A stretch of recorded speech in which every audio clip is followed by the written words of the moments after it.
Travel presents Diving into the Deep End. Let's dive in.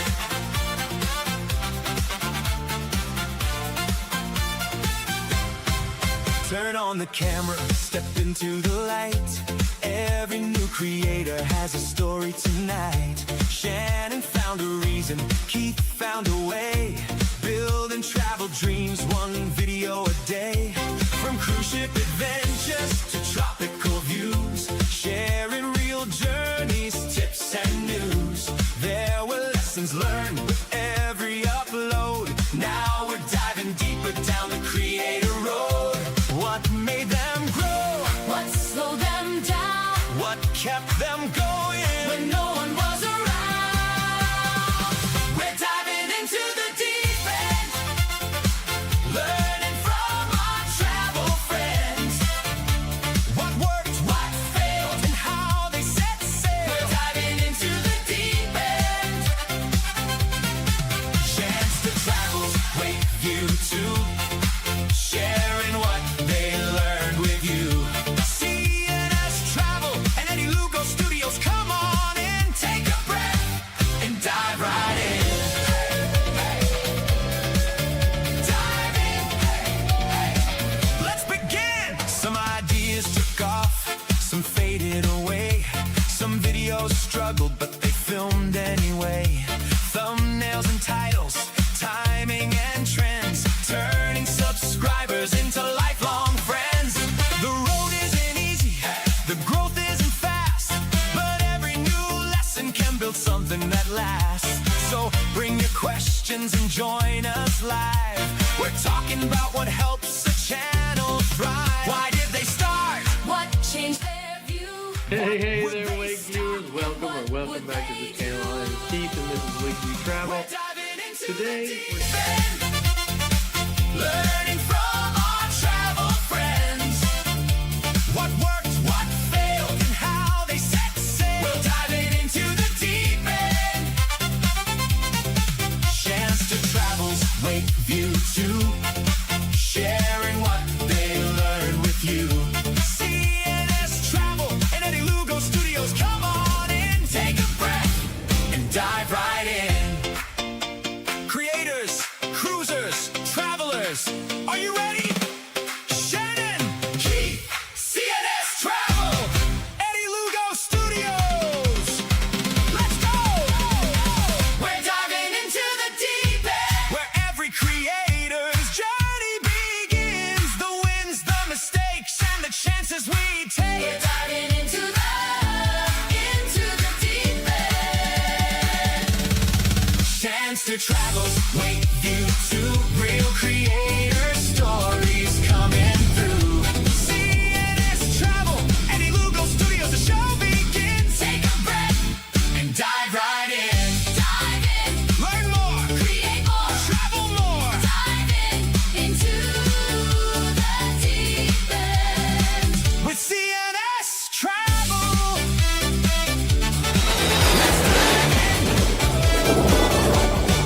Let's dive in.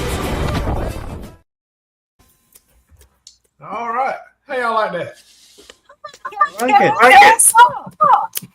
I like that part where everybody moves around like, whoa, check out the cartoons coming to life here. Nice. Yep. Pretty slick.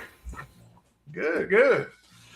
So I told y'all that. I told you last week I was gonna have to do another song. You know, since we got Keith up here, got to have everybody. So I appreciate that. oh yeah. So let's Don't see. worry, the bill's in the mail. Let's see here. We got He's gonna Mike cut the coming in. cord. Yep. Got Mike. Got Danny. Got Stacy coming in. Hey, Stacy. See that Shannon? That intro. That's the next karaoke for you and Stacy. Y'all can sing that song, the intro song. I need someone to be fancy. I do the Aussie part so I can sing Close My Eye Forever. Is that an Eddie Lugo original cup? It is. It is. Can you see Can it? you see it? Now, wow, holy mama. Yeah. Helen. Ooh, interesting. Wow. Holy mama. Thank you for I got a couple rounds somewhere. I usually keep one of whatever I do. I always keep one just to reference to eventually when I'll become a collectible myself. So yeah. I'll say that was old enough people trying to buy it on eBay. Hey, Hey. I don't have a problem with that. So That's right. I met it somewhere, so Yep. I'll take it. Hey, Josie Ann coming in. Hey, Josie Ann. Chelsea. Got Nicole coming in. Let's see here. Doop, doop. Everybody saying hey back and forth. Then we got Mr. AISF Carl coming in. What's up, Carl? Carl. I sounded like the bug just a minute ago. I said, what's up? Echo. What's up? We need to figure this echo thing out. Yeah, I don't know what we're gonna do about the echo. It comes and goes, and sometimes it's here, sometimes it's not. Sometimes it's everybody, sometimes it's only a couple people. Yeah, it's usually I'm the one who gets stuck with it. So if I disappear, We got Randy coming in. Hey, Randy. you see what I mean? All right, Randy. Let's see here. Randy in his shorts. Oh yeah, You got it Scott carries on Miller. everywhere. Scott All right. Miller. That's everybody so far. So that's good. You know what? I'm gonna turn my mic off unless I'm talking. But I'm gonna try that. All right. Let's see. All right, Keith, say something. All right, is it echoing? No, it's not echoing. I'm not. It's It's okay. mine. Everybody Mike? keep- You're not echoing. What about you, Eddie? Eddie's muted, so Eddie's muted. he'll stay muted until he needs to tell us something. Then he'll come back on. It's got to be But- something to do with your mic, then, Eddie. I think. I don't know. He's sensitive. Don't. You know what though? It could just be like sometimes we had problems with that with our Facebook group lives. See, look, I just Shannon, for some reason, I get blamed for everything. So that's why I'm kind of keeping it muted because I know it was coming and boom, I just got hit again. So That's crazy. I need those yellow glasses though because someone in one of my groups for October, they want everybody to. It's called the duck walk, so it's kind of like the roper ramp and the where's Wally. And, don't you dare put that picture up. What? Sherman, don't you dare put that picture up. I'm not going to. I ain't going to. That's just me and you, Eddie. That's just me and you. Maybe Alice, but that's it. I feel like I'm missing out. And I won't show nobody the first one. He's gonna dress up like they're doing a duck walk, and everybody's got to dress up like in yellow and a duck and stuff. Right. So I never heard of that, but it's whatever. I don't know. I don't know, but I'll that'll do be it. fun. Aw, You ought to get you one of those inflatable duck costumes. you know what? I already had the two 28-inch freaking luggage that I carry around with me, and a carry-on, and then a backpack on top of it. Yeah. I I understand. need no more luggage. Oh yeah. So. Whew. All right, But I well, did finish my ship cards for our celebration cruise. Oh, Oh, nice. cool. So that's hold them up so everybody can see them. I think. Oh yeah, here. Oh, there you go. They're just Great business idea. like cards. You can't see them because I'm in my office and I sell clothes, and so it's all closed behind me. Yeah. But yeah, these are really cool. These I'll be handing out at the Facebook meet and greet for my group. Right. Yep. And But they- 'cause I don't Yeah, and I am not sensitive, Sherman. I'm just trying to keep my comments to myself because I'm gonna hurt somebody. Yeah. There's a difference between sensitivity and frustration.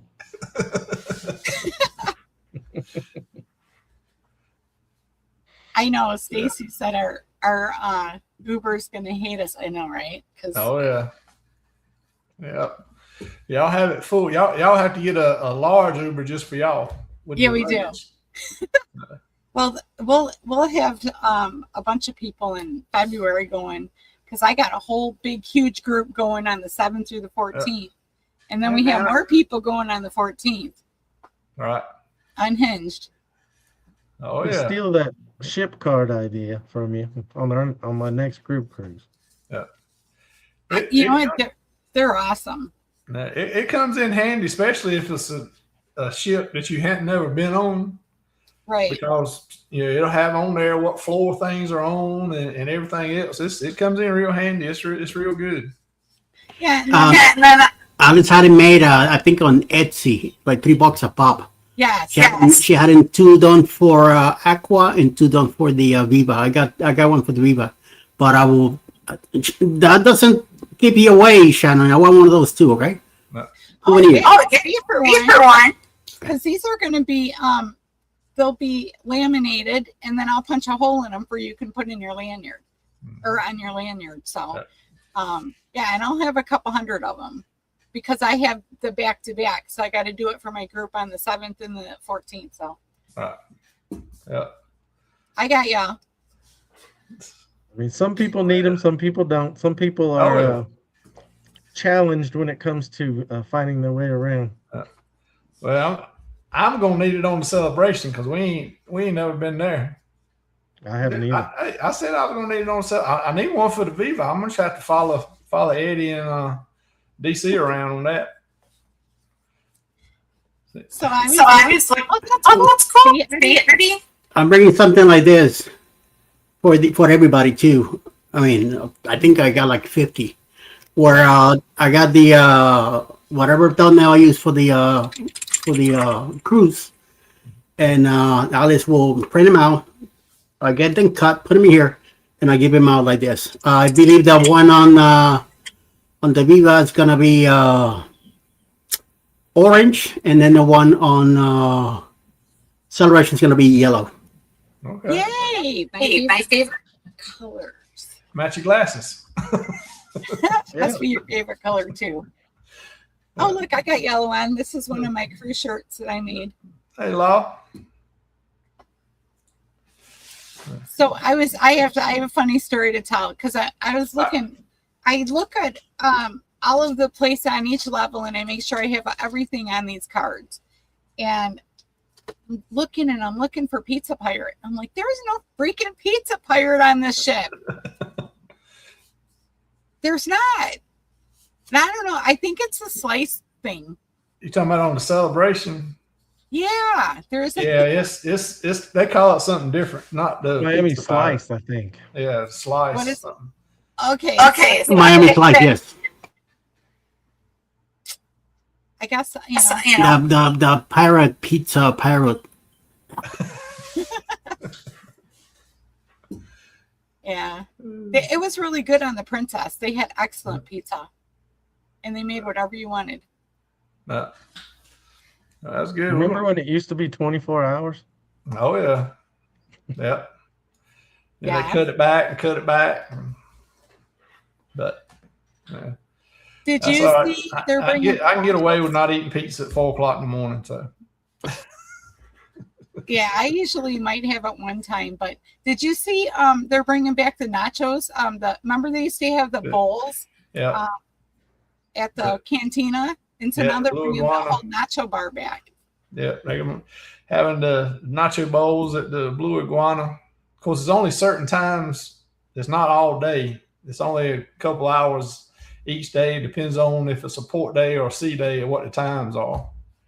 But that's coming back. So, I know Uncle Dave was excited about it.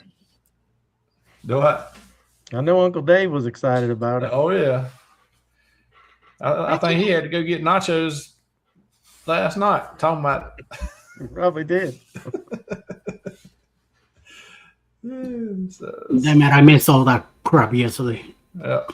I got kicked out of the live last night. Oh, you did? Was you bad boy? This echo crap. I think either Uncle Dave or Rick said, "Oh well, Eddie, it's your fault. You need to go." I'm like, "Okay, bye." Yeah, that was Uncle Dave. Because about time you went bloop, he said, "Oh, I was just kidding." Figured you were lurking in the background. Oh, Let's see. Yeah, Danny said it made her hungry last night. She had to go grab fruit snacks. Lord. I love fruit snacks. I always bring a bunch of those with me on the cruise so I can just grab them at night. It's like a good sweet snack Oh, at yeah. night. So, all right. Well, last week we started talking with Shannon about, how she started the channel and why she started the channel and some things that helped her get to where she's at now and some things that she found out that didn't really help and didn't work. So this week we want to bring Keith on because he's at a different point in his journey than Shannon is, and kind of get some of the same information from Keith as far as, what made him start a channel and what he's found has worked and not worked and all. But to start with, we'll just get both of y'all. We'll let Keith go first since he's the newest kid on the block tonight.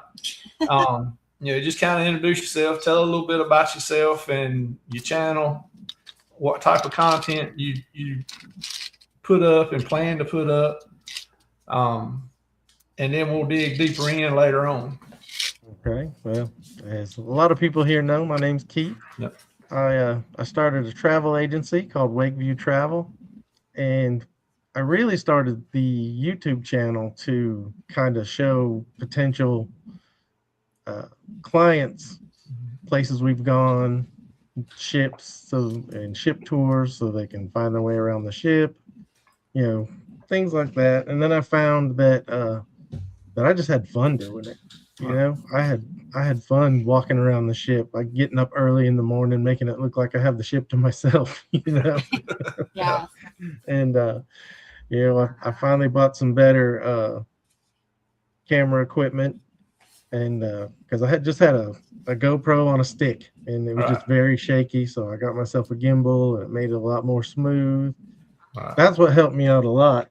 I got a cat over here yelling at me. But that's basically why I started it, to help my clients out and kind of for ourselves, so we can look back at trips that we've been on, almost like a photo album for ourselves, but with videos. Oh yeah. Yeah, that's kind of, my same reasonings, to start with. Initially 10 years ago when I started a channel, it was just more or less a storage space, to put videos of family vacations and that kind of stuff, so we could go back and look at it later, and the kids will be able to go back and look at it, and if we have grandkids one day or whatever. And then very similar, I started a travel agency on the side to start with, and then I started thinking about using YouTube as advertisement for that, kind of like what you said. So it's kind of real similar there for both of us, kind of starting how we started out. So, Shannon, you want to, in case somebody is here that weren't here last week, just kind of roll over the top a little bit about you and how you started and that kind of good Go through stuff. all that again. Just a short version. That old story. Okay. So I don't know, probably back in 2021, 2022, somewhere in there, I took a cruise with some YouTubers and they were just starting out their channel. So I started like promoting them out and stuff. and I did really good at it. So I figured since I travel, I might as well do the YouTube thing too. Right. So I started my own channel, and it was more like I got tired of taking pictures and getting them developed and putting them in photo albums. Right. I didn't say this last week. So it's so much easier to just take pictures, put them on a video, make a video out of them, and then have them logged on YouTube. So Yeah. like 25 years from now, my grandkids can say, oh, look, my nan went to so-and-so.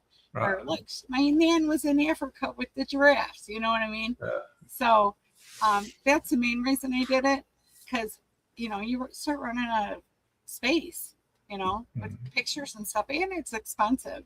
And who the hell uses a camera and develops film anymore? Like, nobody does that. Yeah. So, yeah, that was pretty much the, you know.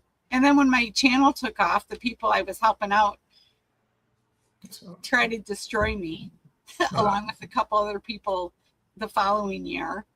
But it's whatever, you know. And I met a great person, Eddie, and he helped me along the way, and he's just like told me everything I needed to know, and you know, he was just there, support. Then I met Sherman on a cruise through one of my cruise groups, and we've been hanging out ever since. I mean, it's just you know, you meet some really good people, and you meet some really bad people.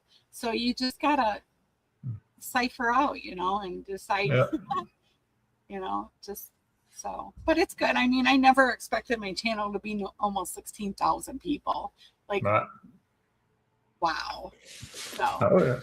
Amazing. I mean, she Well, keeps right on this growing. this guy and Vicky and everybody else in this group is just amazing. They're always willing to help, give you advice, you know, bring you on their lives, get your channel out there. right. Oh yeah. Well, I mean, that's what this community is about. It's just, I mean, both of you said it. You know, you just enjoy it, and the people you meet, you become friends with. You know, it seems like it's been a topic in the last week on several lives talking about, you know, that most of us, we have more friends in this community on YouTube than we do where we live at. You know, we talk to each other more than we talk to people here. We check on each other more than we check on people here, you know. So, you know, it's just that luckily we all stumbled into this community at some point and just found a spot and found where we belong. You know, I think we all belong here right now. And we help each other out and look out for each other. So It was meant to be. yep, that's right. So let's see. We had Uncle Dave come in. We got Trisha coming in. She made it home from work. We got the extra small service dogs back. We got El Kit Kat. Let's see. That is cat from Cat Mac. Okay. Oh, okay. I wasn't sure who that was. Oh, okay. Well, hello. Nice to meet you all. Yeah. Yeah, that's right. Exactly right, Uncle Dave. So all right, let's see. Well, y'all kind of toyed around with the second question I had about what inspired each of you, and you know, but what do you hope to accomplish, you know, with your channel? We talked a little bit about that and kind of why you started.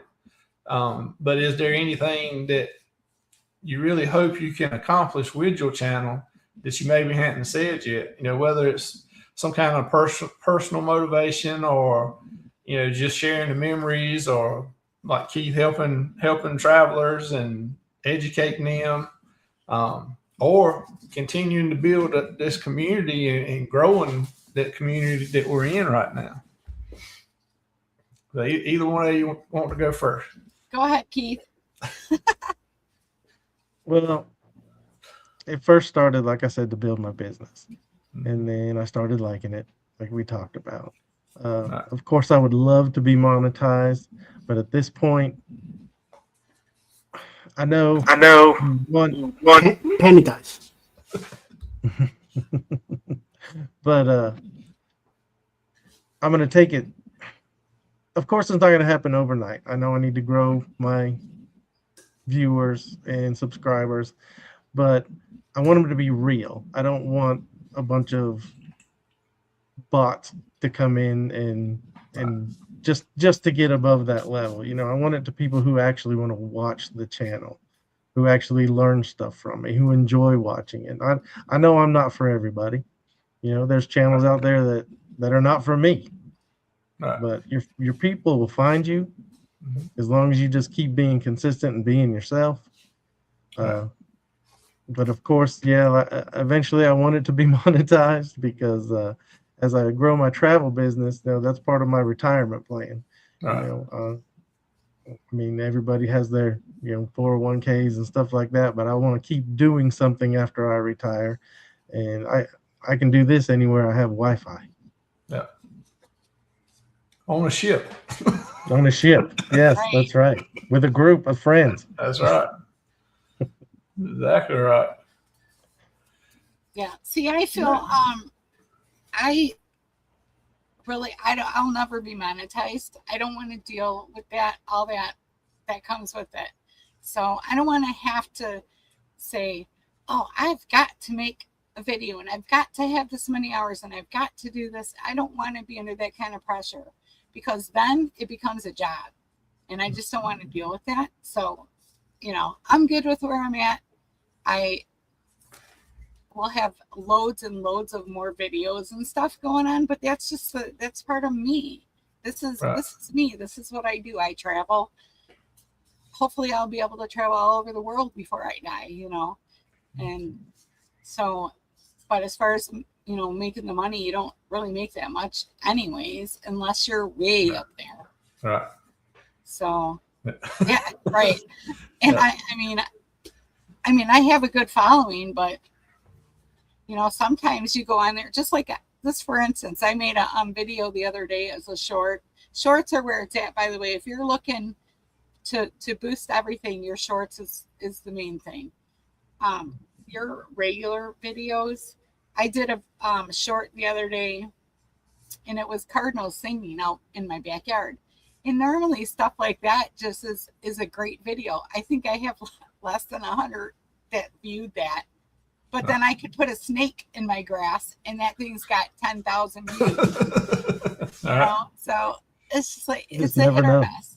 Yeah, it's funny how, you know, some videos and shorts that, like you said, you think will be great, that are good, and hardly nobody looks at them, and stuff that you're like, I don't even know if I want to put this up here, you know, and it just takes off. Yeah. So it's just, that just goes back to Eddie's old saying, film everything and put it out there. Somebody might like it and watch it. Yeah, and then it'll start getting noticed, and everybody will watch it. That's right. But, hashtags is the other thing I didn't say last week. Always use hashtags, as many as you possibly can. Like, there's a site, it's called a Rapid Tag, and you can go in there and put a little bit about your video, or what the name is. Your title's got to be extreme too, so something a little different than everyone else.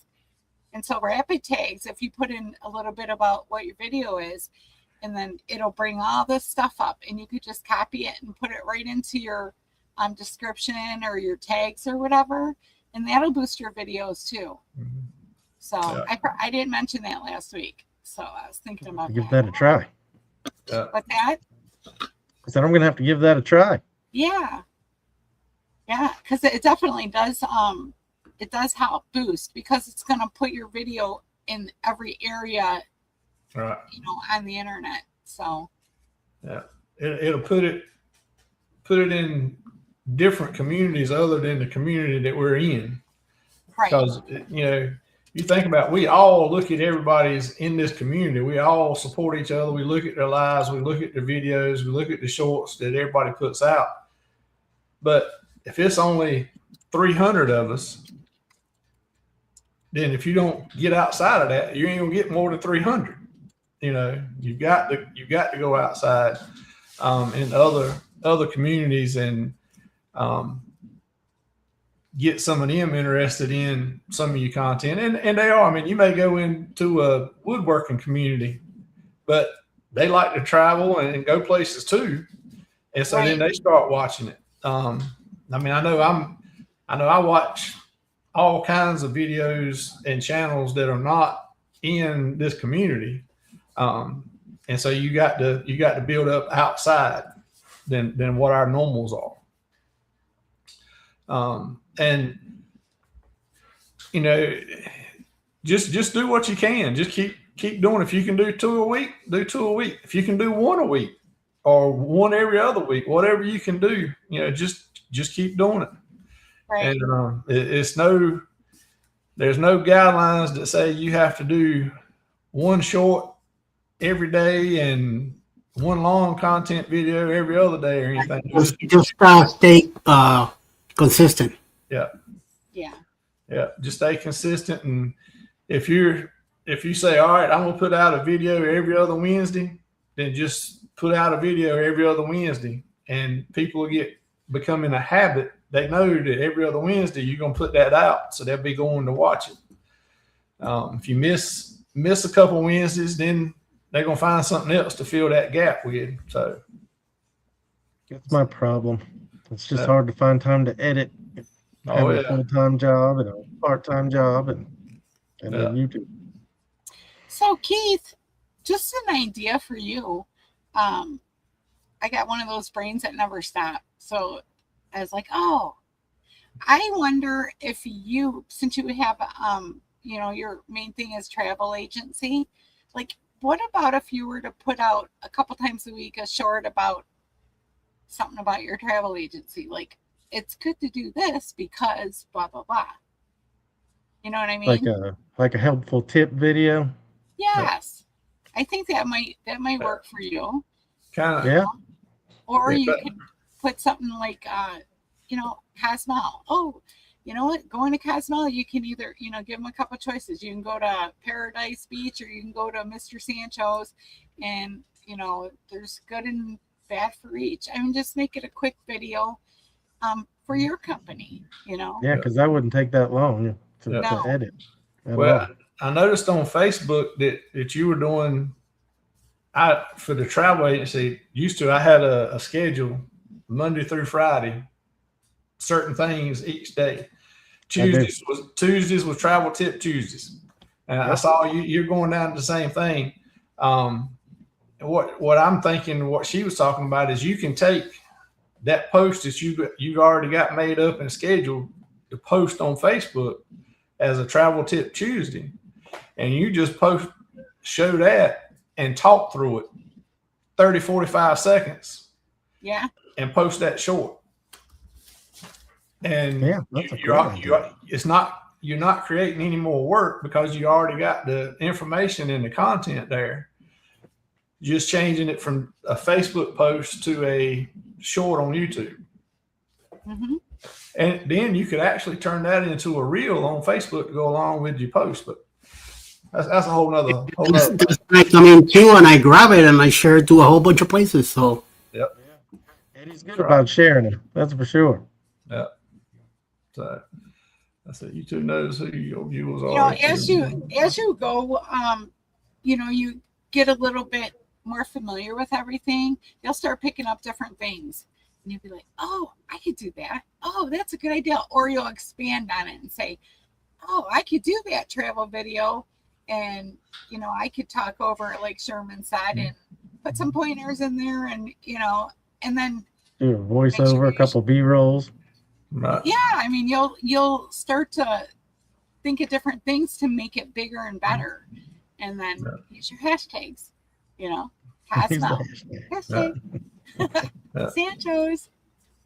Oh, well, I mean, you've got some, ship tours. you could do, ship tour Thursdays or something like that. And just think, making a minute short, how many shorts you could get out of that ship tour, just doing a floor or a section each week, for a minute, hitting the high spots and stuff. I mean, then you would also, you would link those shorts to that long content video. So it would drive them over there to that. Absolutely. So, Yeah. So there's a lot, and you'll grow.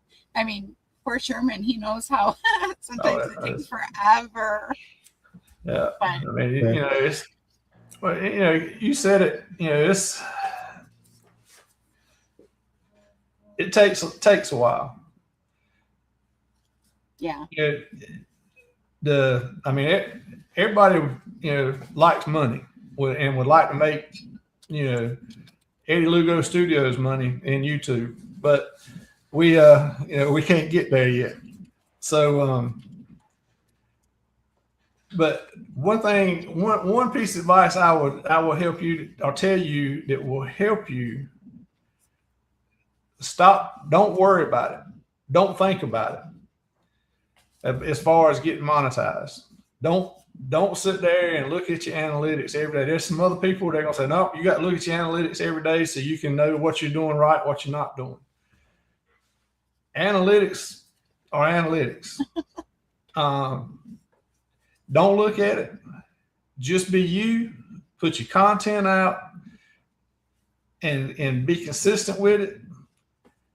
And when it's time for it to happen, it'll happen if you want it to happen. And remember, we're not professionals, so Yeah. however you like to make a video, put it out there and see what happens. Yeah.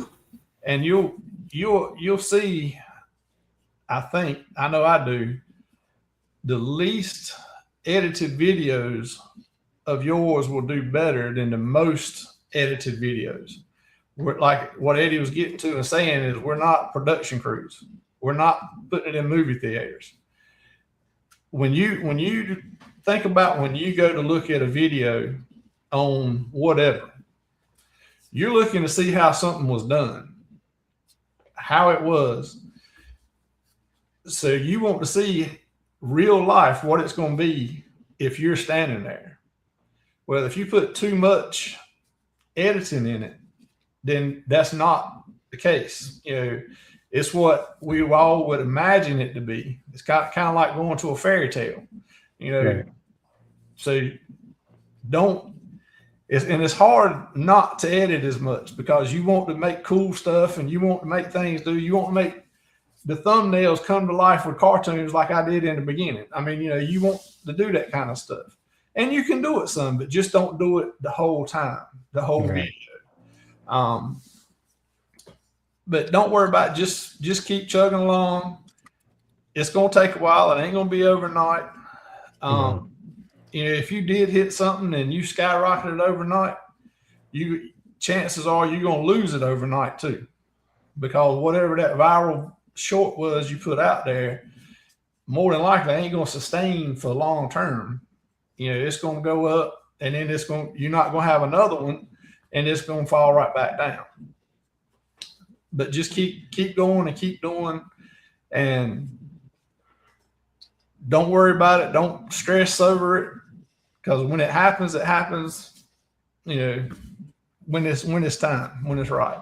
So, like Most of my editing is just to try and make it make sense, so it's not kind of scattered. Yeah. At the beginning of the video, I'll try to put a couple short pieces of what's going to be in the video, kind of Right. like a little teaser at the beginning, and then go into the video. Oh yeah, that's right. And I can tell you and give you ideas a lot better than I can do them myself, just like everybody else. I know, or I think I know what I need to do and what people can do to help them grow and to do better videos and stuff. But I'm just like everybody else. I got to kick myself to get up there and for me to do it. just like the editing part, I really think, and I'm trying now to, when you're videoing, talk more. When you're walking around, just talk. If you're telling the story while you're videoing it, it's already edited for the most part. You don't have to do anything. If not, then do like Shannon does. If you watch Shannon's videos, she voices over just about every one of them and tells the story then. Of course, she's talking during the video and leaving yourself notes, if nothing else, about what this was or what that was. But go through and do that and telling a story, and that way you're not having to worry too much about all the other videos or editing the videos and that kind of stuff. And Eddie's going to jump on here and agree with what I'm getting ready to say. Don't worry about putting all music in things. If you're going to put a sound in there or some music in there, use something that you create yourself in Suno or something like Suno, to where you don't have to worry about a copyright issue, and you can make it to fit whatever. You can go in and you can make instrumentals to get people excited or to create interest or whatever. And hey, once you do it, you got it, and you can use it in multiple videos. So just start building up that library of songs and music that you create yourself, and you don't have to worry about the copyright stuff. But that's when you hit, I don't care what you do, Keith, when you hit 1,000 subscribers, whether you go monetized or not, you're going to get copyright claims, bam, bam, all of a sudden. Yeah. And stuff that was all right then, you're going to have to say, yep, here's my proof that it's right. And sometimes they'll say, okay, yep, you're right. And sometimes they say, no, you still got to cut it out. But so if you go ahead and start now doing, then that'll save you some time down the road. My last ship tour, I did it a lot different than any of my other ones. The other ones I would kind of talk through while I was videoing, but this last one, I took all the audio out of it. And what I did was I put a little map of each floor and then talked the way I was going to walk through it. And then the rest of it was just music I made on Suno. And it seemed that video has done better than any other ship tour I've ever done. Yeah. Now I don't know if it's just the ship. And I like that you're trying something new. This way, you're benefiting yourself, you're benefiting the channel, and then the more viewers you get coming back in, they say, "Oh, something's different. What is it?" And then they want to watch more. In their heads, it's like something's different, definitely different. What do I like about this? And then even you yourself will be learning as you go. Every video I do now, when I go out on cruises and stuff, you learn something new. I say, "Oh, let me try this, let me try that." And so eventually, you change your themes and stuff like that. So which is good. It means you're willing to make changes, you're willing to learn, and then you're willing to take somebody might criticize your video, but then remember, it's all on learning experience. You're getting criticized by somebody that might do worse than you, but like I always tell everybody, don't let nobody tell you how to run your channel. You do it yourself because it's your channel. But at the same time, listen here and there, because sometimes you'll learn something new, which is a great thing. I try to do something a little bit better with every video. At least in my mind, I think it's better. Right. Well, it will be. Most of the time, each video is a little better and a little bit, as long as, like Eddie was saying, you're trying new things and you're trying to do it a different way and that kind of stuff. You'll learn something in each video, and each one will get a little better. Yeah. Hey, Scott Smith. Hey, what's up? All right. See you later, Trish.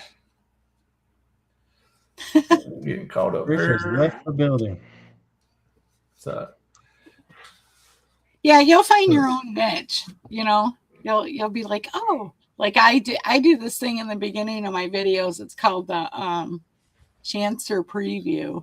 And it's got like 4 or 5 pictures from the whole thing.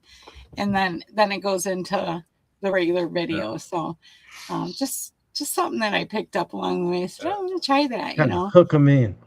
Yeah.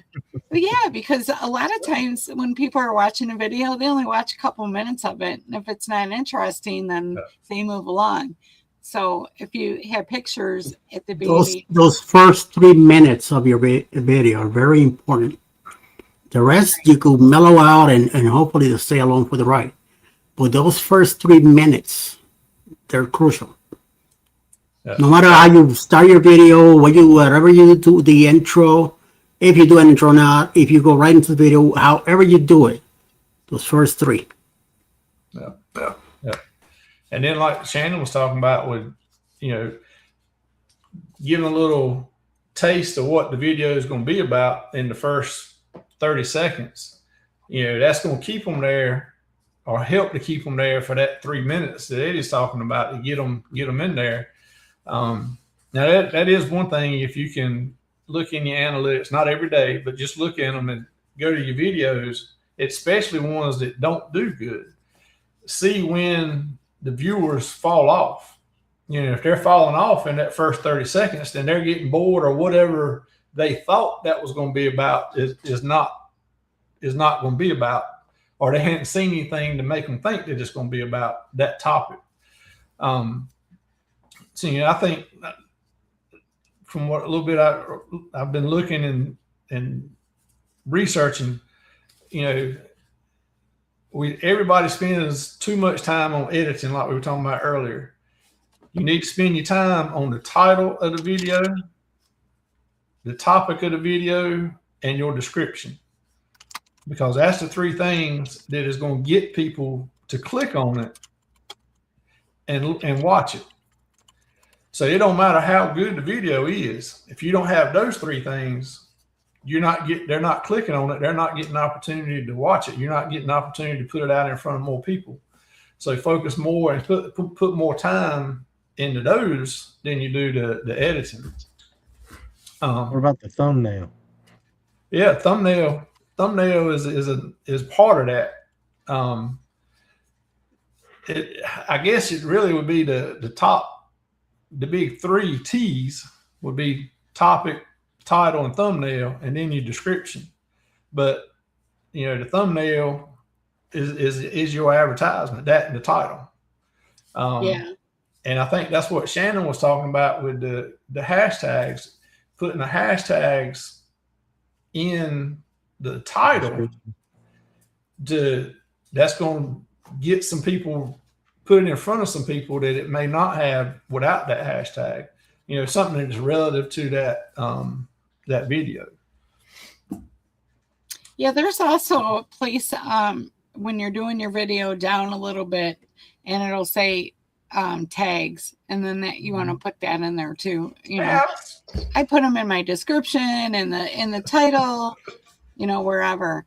But I started using the AI thumbnails, and they're pretty good, except for sometimes I'll have to change out the picture because they'll put me as an old lady or something on there. And I'm like, right. But for the most part, the AI thumbnails are pretty good. Yeah, don't be scared to use AI to help you come up with a title, description, and thumbnail. Don't just have AI create all of it. Put in some of your ideas and what you think, and then let AI kind of polish it up a little bit. Like with most of my thumbnails, I go in Canva and create the thumbnail, and then I'll take that and put it in AI and let it polish it up a little bit, I'll say. One thing I like to do is if I'm putting a video out, I'll search YouTube for that topic. If it's a certain port or whatever, and see the top 10 performing videos on that topic to look at kind of what their thumbnails look like and kind of the titles that they've got that they're using, some of the words they're using. And then I'll use that to create mine, not copy any of those, but just, that's drawing attention. The words they're using and the way the thumbnails look. And then go back and create your own and then have AI polish it up a little bit. Because if you just go into AI and have it to create and you use that, then there's a ton of people out there that's what they're doing. They're using AI to create the videos, create all the titles and everything from scratch. I can't stand those AI voiceovers. I know, right? Well, guess what? If 10 of us go in AI and say, create a thumbnail of a day in Nassau, you're going to have 10 thumbnails just about the exact same. So it's not going to stand out. It's not going to put you separate from anybody else. That's why I like to go in the camera or whatever and create a thumbnail and then just have it polish it up. And you have to pay attention to the fonts you're using. You want, the bigger, bolder fonts, colors like Eddie's glasses, yellows and oranges, something bright that's going to make it stand out and be seen. Because if you go and look through a list of videos on topics, pay attention to which ones you look at. You'll scan down and you won't even pay attention to a lot of them, but some of them that's got those oranges and yellows and bright colors like that and the big, bold fonts, that's what draws your eyes to it, and that's what you look at. Yeah. Going back to the music part of it, I took one of Ryan from PK Adventures ideas. I went into chat and gave it an idea of what I wanted music to sound like and had it make me a prompt for Suno and then put that into Suno with my ideas. And then that's what came up with the music for my last video. Right. Oh, yeah. I mean, that's why I say you can, use AI to help you do things. I mean, that song in the beginning, that's exactly what I did. I went in, and put some information in there, kind of what I wanted in there, and then had it finish out the lyrics and then create the prompt for the music to go along with it. And then took all that into Suno and then went in and changed some words in there and took some stuff out and changed it around a little bit. But I mean, that's what you can do. And it's still your content and it's individualized. So it's a great tool. Just I don't want to lean on it too much, Right. You don't want AI to run your channel. You want to run your channel and you want to create your content, not let AI or have AI do it. And that's what, unfortunately, there's a lot of channels out there that's all they do. I mean, it's an AI channel, and that causes problems for other content creators that are trying to do stuff. When they use a little bit of AI, they're the ones that get dinged and get demonetized and everything else for a little while. Right. They'll have to jump through some hoops and all that kind of stuff. So I don't know about y'all, but when I hear those AI voices on a video, I turn it off right then. Try and find somebody real.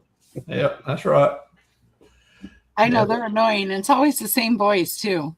It's just awful, just a little bit. And you're like, and that is that how they perform more, because you got choices of voices, but everybody just goes with the default one. I hardly ever use any voiceovers, and I don't think I have ever done one anyway. And if I do talk on the video, just a little segment of it explaining either where we're at, what we're doing, and then just let the rest of the video play along. Sometimes I put some music in it, and sometimes I don't. Sometimes I just let the background noise tell the story. I put the video down there if you wanna play it.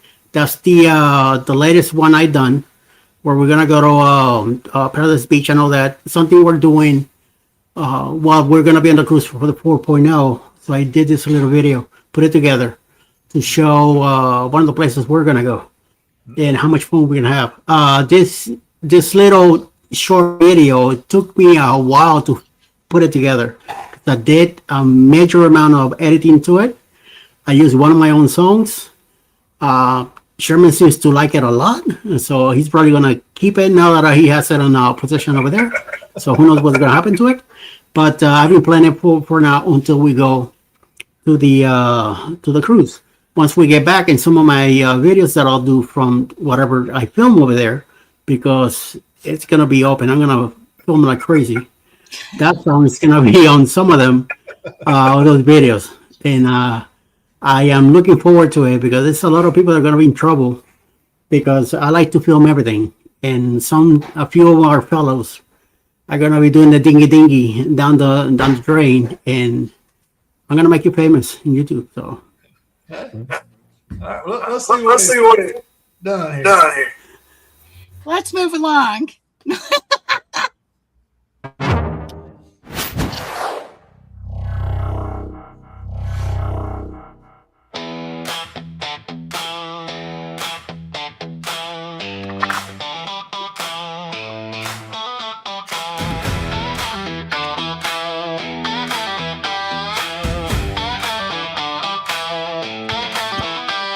Get ready for the 4.0 boost cruise out of Galveston, Texas. Cruising the Gulf of Mexico, we're rolling where the salt wind hits. Costa Maya, road time Belize, Cozumel in Paradise Beach. Been to explore, beach and pool, drinks galore, we don't need a reason. Food non-stop, inclusive deals, sun on deck and steel toe wheels. Ricky, Mike, DC, Sherman and Crystal, come on, sing with me. Viva, Viva, take us out and see you. Viva, Viva, hear us shout. Viva, Viva, one more round. October 31st, November 7th, we're making it count. Viva, Viva, Viva, Viva. Ride Mel and Uncle Dave, Matt and Cat, let's go get saved. Alice and Eddie too, old friends, new stories, fresh views, great memories aboard the NCL Viva. Laughing hard on the open water, pictures fading in our hands, but the night keeps getting hotter. Food non-stop, inclusive deals, sun on deck and steel toe wheels. Ricky, Mike, DC, Sherman and Crystal, come on, sing with me. Viva, Viva, take us out and see El Viva, Viva, hear us shout. Viva, Viva, one more round. October 31st, November 7th, we're making it count. Viva, Viva.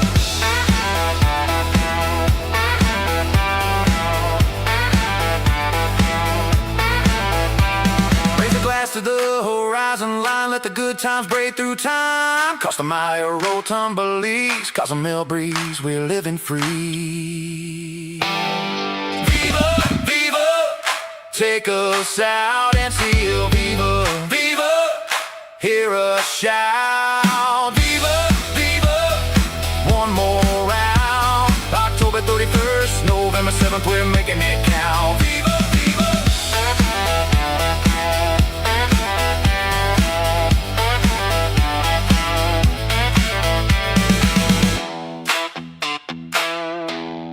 Viva, Viva.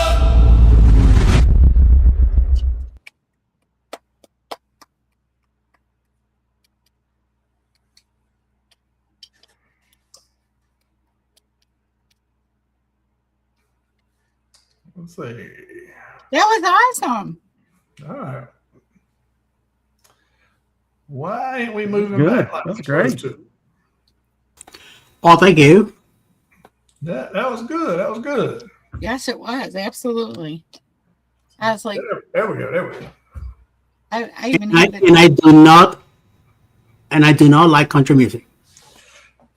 Eddie, you are changing. The last 4 songs you've done have been country. In country. And you're doing a great job with it. you're gonna have to start wearing. We're gonna have to get Denise to get you a hat. Get you a hat like Fenice. And a cowboy hat and some boots. That's right. I have a pink cowboy hat you can use on the ship. There you go. You can wear that during your scooter race. Right. Cat, that would be correct. There's going to be cameras everywhere. Yep. Everywhere. Let's see. What happens on the ship Girls stays on us. YouTube. Let's see. Anybody Oh, I hear somebody's dogs. It ain't mine this time. There's one upstairs. These family soda channel. And Josie Ann said she had her family join, sub her channel, and she said now she only gets like 30 likes because they don't watch. Yeah. Let's see. Yeah. Yeah. Uncle Dave's gonna be dancing like Scott was at the pool there at Paradise. Yeah, he is. I did use some old footage that I have from the Prima, the Viva, the Aqua, and Paradise Beach to bring it together. So I'm glad I had all that stuff saved that I was able to put it together. Out of the blue, I had it together. I done the whole thing, and then at the end, I went like, wait a minute. What if I move this here and there? Oh God! Talk about another 4 or 5 hours of. I have never worked so long on a video before, but this one I say let me put my time in it and work it out. And I like how it came out. So hopefully, Very well. It was nice. It was good. Let's see. It even had me dancing.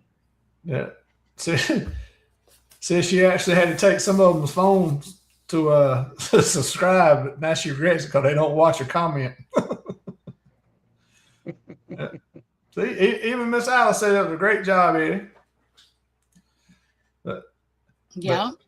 That was because you put her in it twice. Put her in it toward the end. Modeling the shirt. When the video was playing, I was like, crap, I should have brought down the other shirt so I could have held it up. But then you had Alice holding the shirt up at the end. So, and anybody that's going on the 4.0, if you don't have a shirt yet, there's still time. You can get the shirt. That way, I think most of us are going to wear it in Boxing Day, getting on the ship. So we can all find each other because we don't know what each other look like. So we can find each other. Ryan got his today, so he's definitely bringing it on. Me and us will be wearing it on Embarkation Day also. We look different without our makeup on.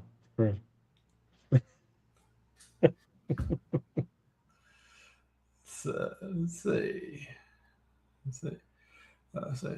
I will go with orange push-up glasses. There we go. There you go. That's it. Yeah. Yeah. See now the song.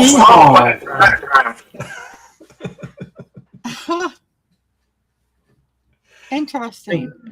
I You think got to get into it a little bit more. Yeah. I think he's wearing that hat when he's making the music. That's right. Yeah.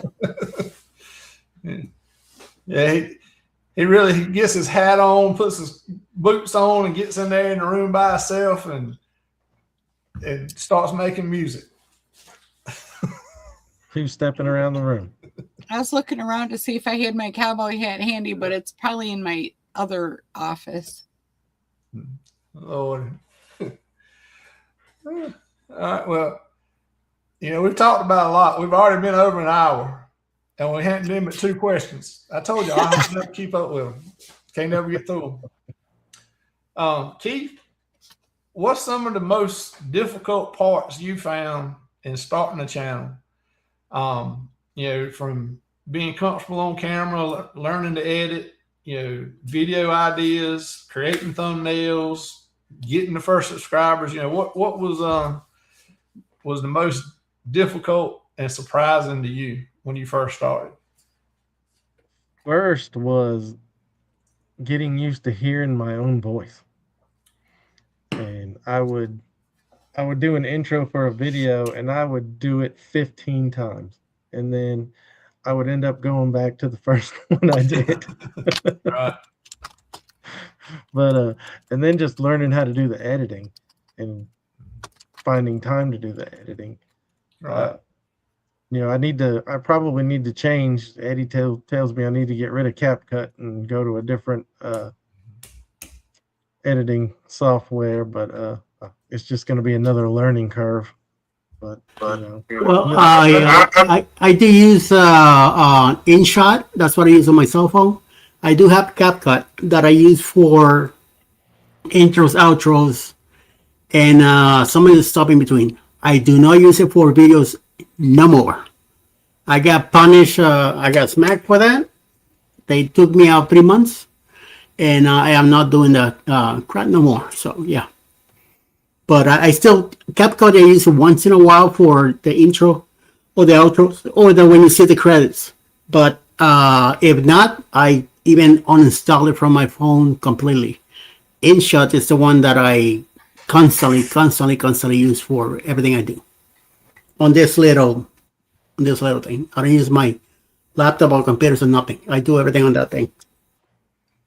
yeah, I'll try and get a different editing software and just learn how to use it, I guess. But and not getting views, of course.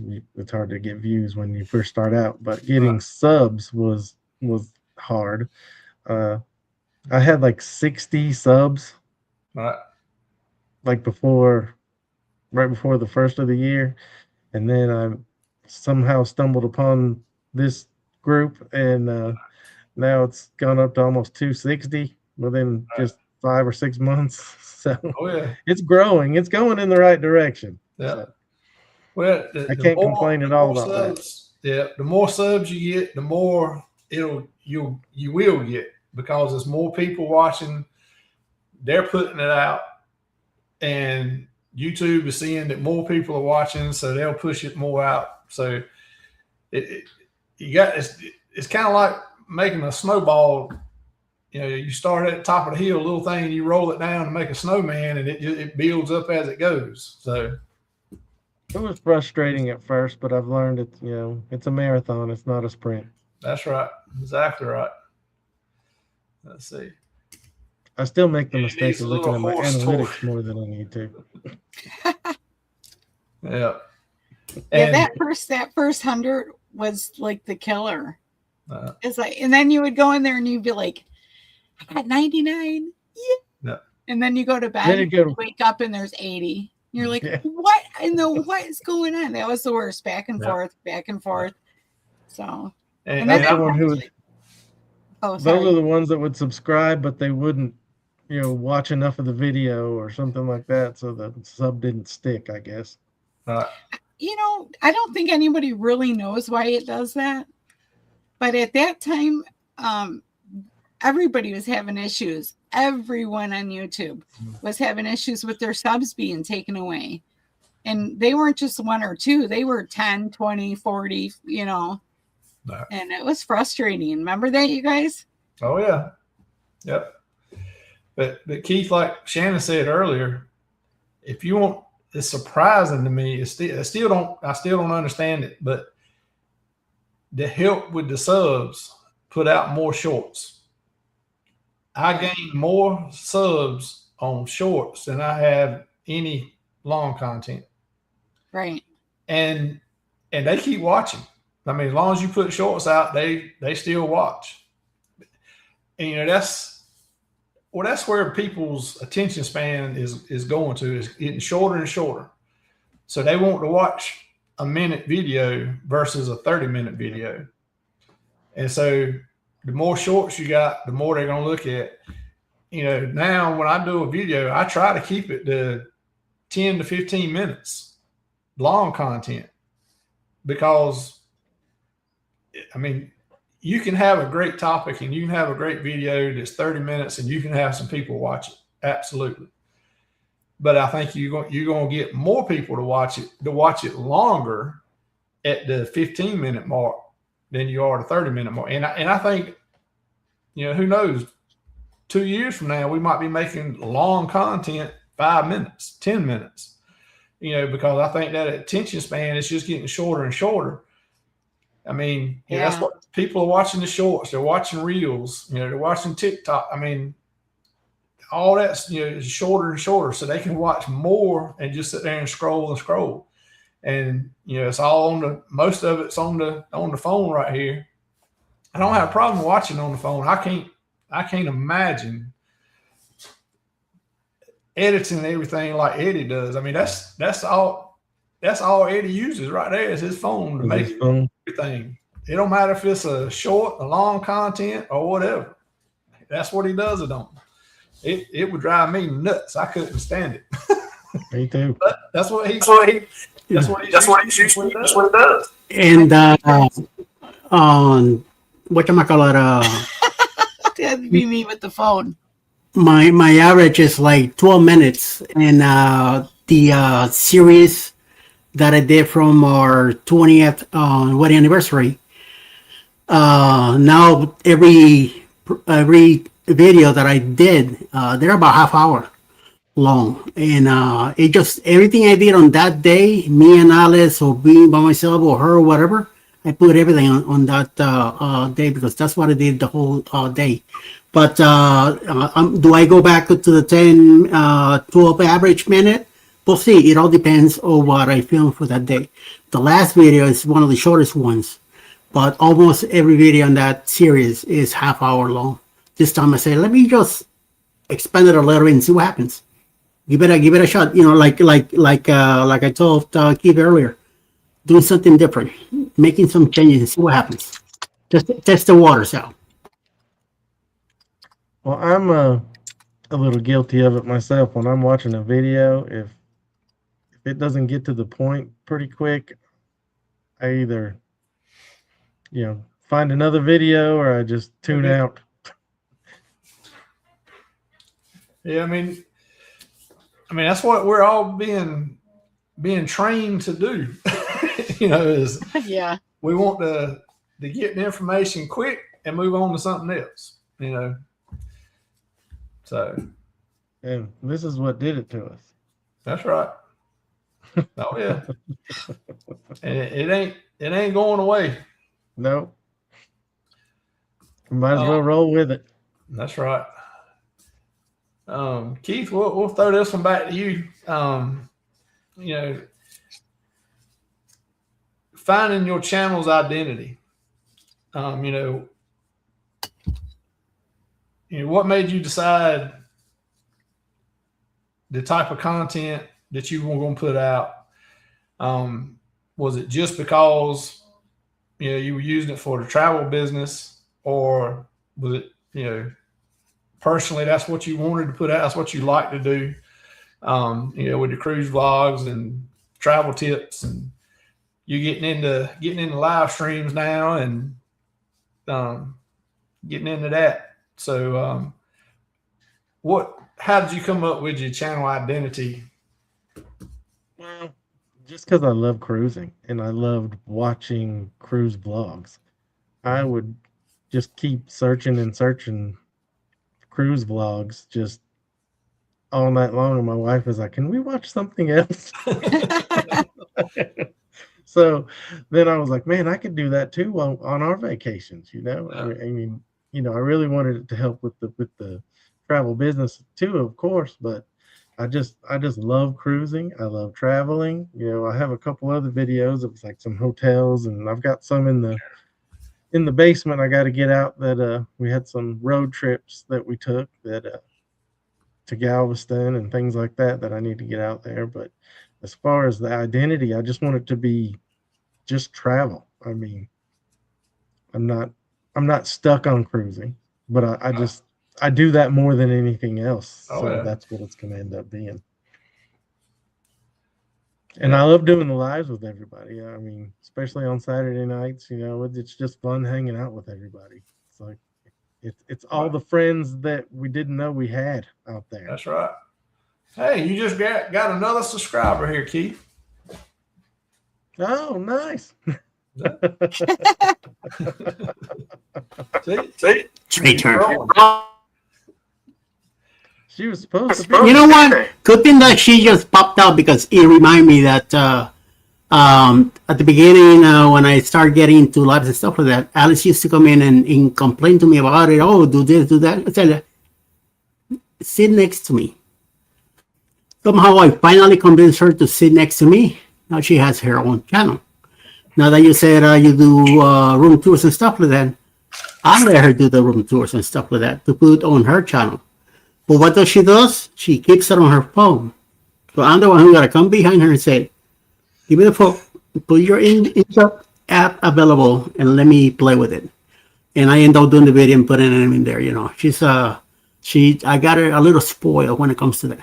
But at least they're putting it on her channel. This is about 200 and something subscribers she has, which I'm pretty happy about.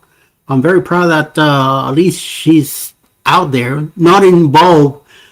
She, because of her job and all that. Hopefully, when she retires, then she'll be able to spend a little bit more time in it. But it's like the same thing with me. Why do I call it Eddie Lugo Studios? At the beginning, when I first got it, one of my grandnieces is the one who got me involved in this thing. I knew what YouTube was. I had no idea, no interest on being involved in YouTube. I go over to our family that we have here, and our grannies got me into this mess. And this mess, it was a mess at the beginning, but like in 6 months that I started playing around and stuff like that. Yeah, I have a full-time job, no time for YouTube videos yet. But me, this is a full-time job to me. I mean, I'm constantly here doing a bunch of stuff. And I mean, it's beginning to grow on me. Am I gonna change the name now? Too late. I've been with the same name for 4 years, not about to change it, because I'm known as this person. So the thing is that I'm glad at the time when my granny says, "So what's gonna be the name of it?" I said, "Well, Eddie Lugo Studios, I guess." And she went, and before I even think about it, it's done. She goes, "Oh, here, you have a YouTube channel." I'm like, "I have a what?" So yeah.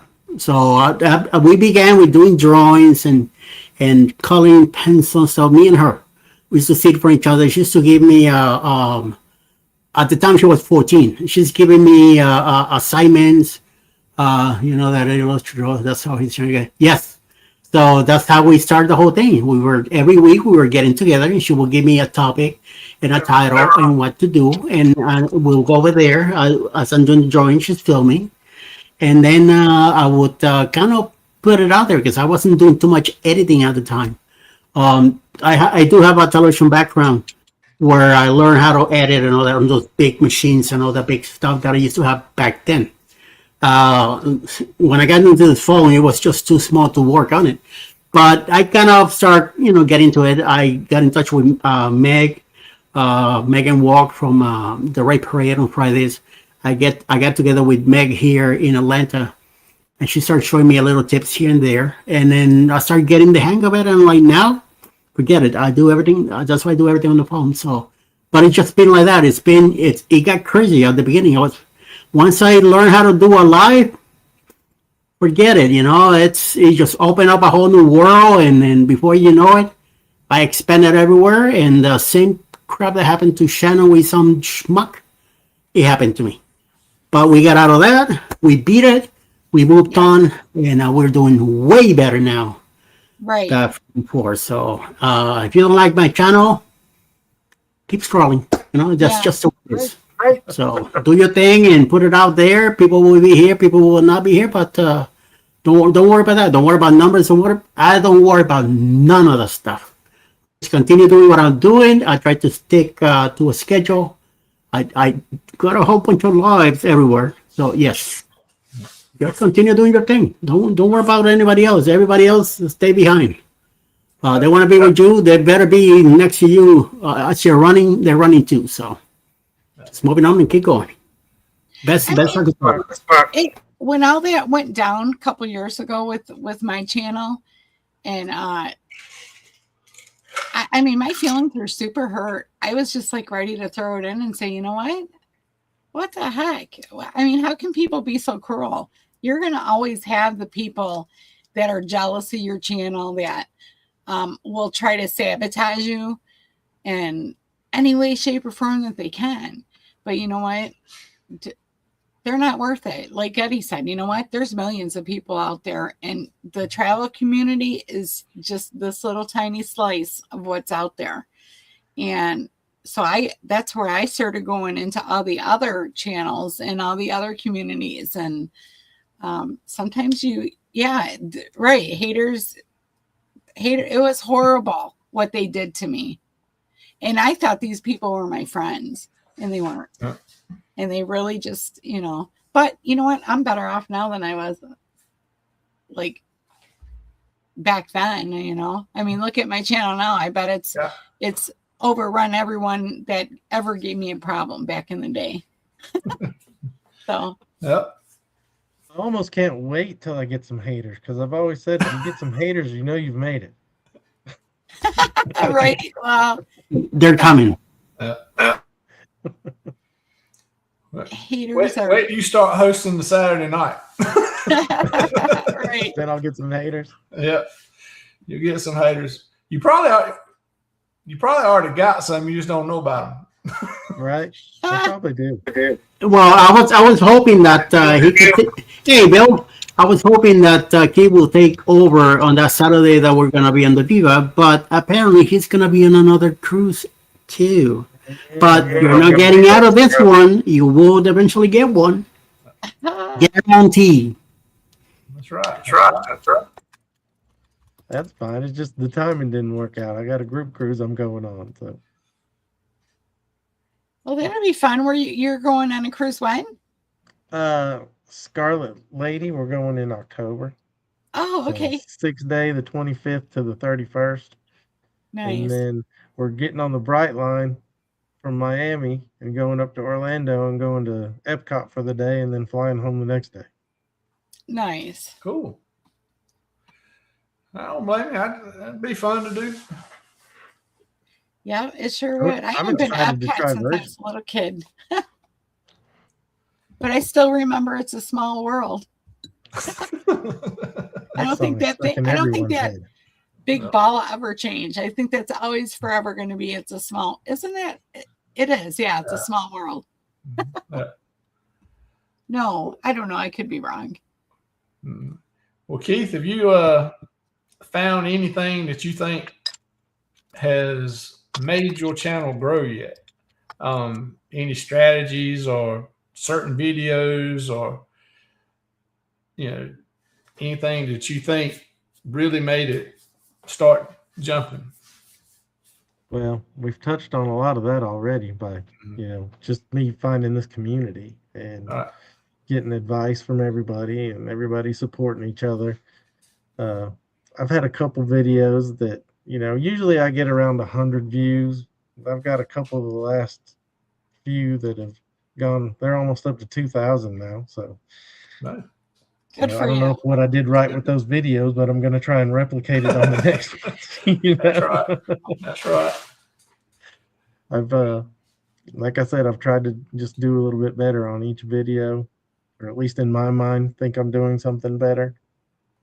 Follow some advice, try something different, and just see what keeps the views going up, All right.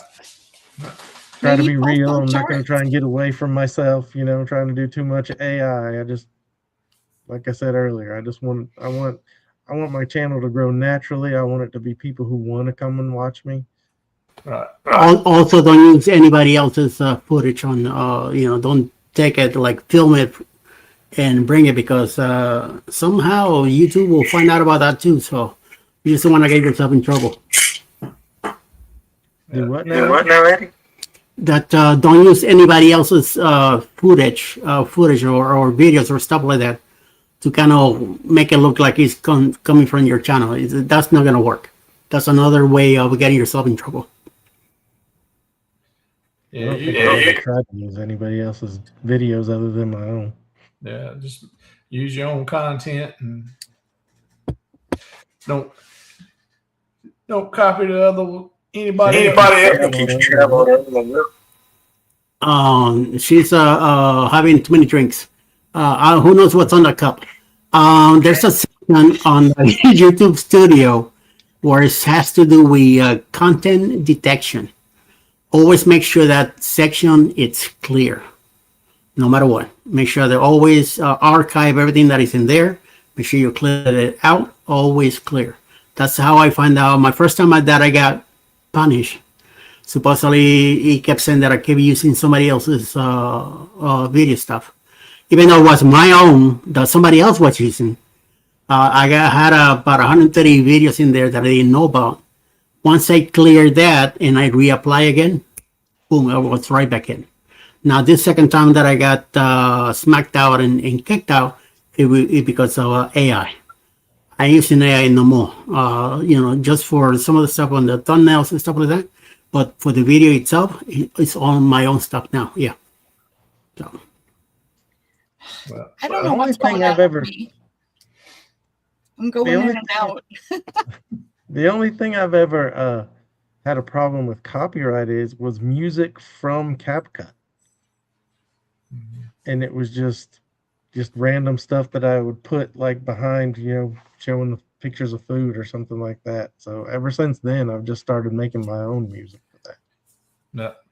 When I use CapCut with their own music that is already there, I put it either on TikTok or Instagram. I do not put it on YouTube because YouTube will be a ban on you know what. So I sue. So yes. Let's see. Yeah, I always get copyright from my music. So I use Movavi to do my editing, and they have a whole crap ton of music, which isn't supposed to be copyrighted because you paid for the program. And so it says if you acknowledge them that they had the music, you won't get a copyright. But I do every single time. And so then I just, send them a thing and tell them that I bought the music and blah, blah, blah, blah, blah, and they take it off. But I have to go through it every single time, every video, 600 videos. So. Yeah. And I use Mojave too for the video editor, and had some copyright claims with music from them that I had to go ahead. I had to replace the music, but Really? yeah. But what it was when I used it, they had the rights to it. But every year they have to update the contract with the artists, and if they don't agree to the contracts, then they don't have the rights to that music anymore. Oh. Because I would go in when I would dispute it, I would go into Mojave and get the copyright information, the copy, and put in the dispute. Well, some of them I'd go back and the songs were no longer in Mojave. Oh. And so then I just had to replace it because the contracts were, they had lost the contract with that artist. And the thing of it was, they would lose the contract with an artist. Well, that artist may have 50 songs in Mojave. And so all 50 of them are, gone now. And you don't have the right to use them anymore. You know what? I didn't know that. But when they send me a thing and they say it's copyright, Right. But it's not they say it's not a strike against you, Right. because the owner allows it to be played on YouTube. So then why are you putting a copyright on me? Yeah. And so then I'll say something about that too. While the owner said, per whatever that I got this big long thing that I write out, and I just copy pasted all the music. But yeah, I mean, if it's going to be allowed on YouTube, what's the problem? What are you doing here? Yeah. I think they do that just to keep a job. Oh, yeah. Well, Right? Well, I think what it is it's an AI bot that scans the videos. Oh, yeah. And it picks it up. So when you dispute it, I think somebody actually looks at it, and that's why so many of them get taken. The strikes or claims get taken away when you dispute it, and you say, "Hey, I got the license information in the description of the video like I'm supposed to, Right. and this is why, and this is everything else is this showing that it's right." And in 5 minutes, sometimes it'll take a week, but sometimes you get an answer right back. So, oh yeah, everything looks good. We took the strike away, took the claim away. Right. Well, if it was AI, then that was rechecking it, it would come up with the same thing that it did the first time. So Right. I think a person is actually looking at it when you dispute it. So I mean, it's an AI bot looking for AI stuff to knock you out. But I'm not a big fan of the AI situation anyways. Yeah. I wish that had never come up, but I mean, it's good for some things, but well, it's. I think you can use it as a tool, use it to help, but just not use it to run the channel and make the video and everything else. And so, it's just a tool that you've got to figure out how to use it and what parts you can use. Just like not using other people's content. right. Yeah.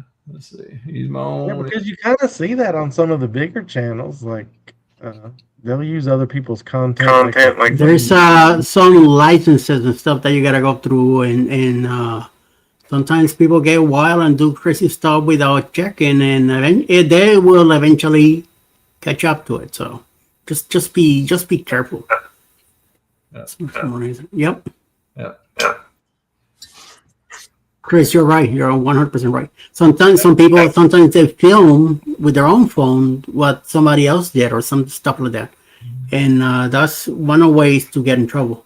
It is. Sometimes it boggles my mind too. How come this video is doing what they're doing, but I'm not gonna go ahead and find out whatever the deal. But it boggles my mind too that they're using. You clearly could see that they're using somebody else's footage. And they're still around, so just weird. But just stay away from stuff like that. Just try to be natural and raw, like Uncle Dave says. Stick to your own stuff and work out whatever best idea is for you. Just don't copy somebody else. Do your own thing. Yeah. And part of, Shannon can copy any video and put in hers and the songs or whatever she wants to, and there ain't no problem because she's not monetized. Right. If you become monetized, then that's when they knock you out. So, you have to look at some of those bigger channels. They're making money, but how are they making money? If they're not making money through memberships and monetized through YouTube, then they can do what they want to. If they're just doing Patreon or another paid version like that doesn't have anything to do with YouTube, you can do whatever you want, use whatever music you want, and YouTube ain't and can't do anything, to you, punish you because they're not paying you anything. They don't have anything to do with that.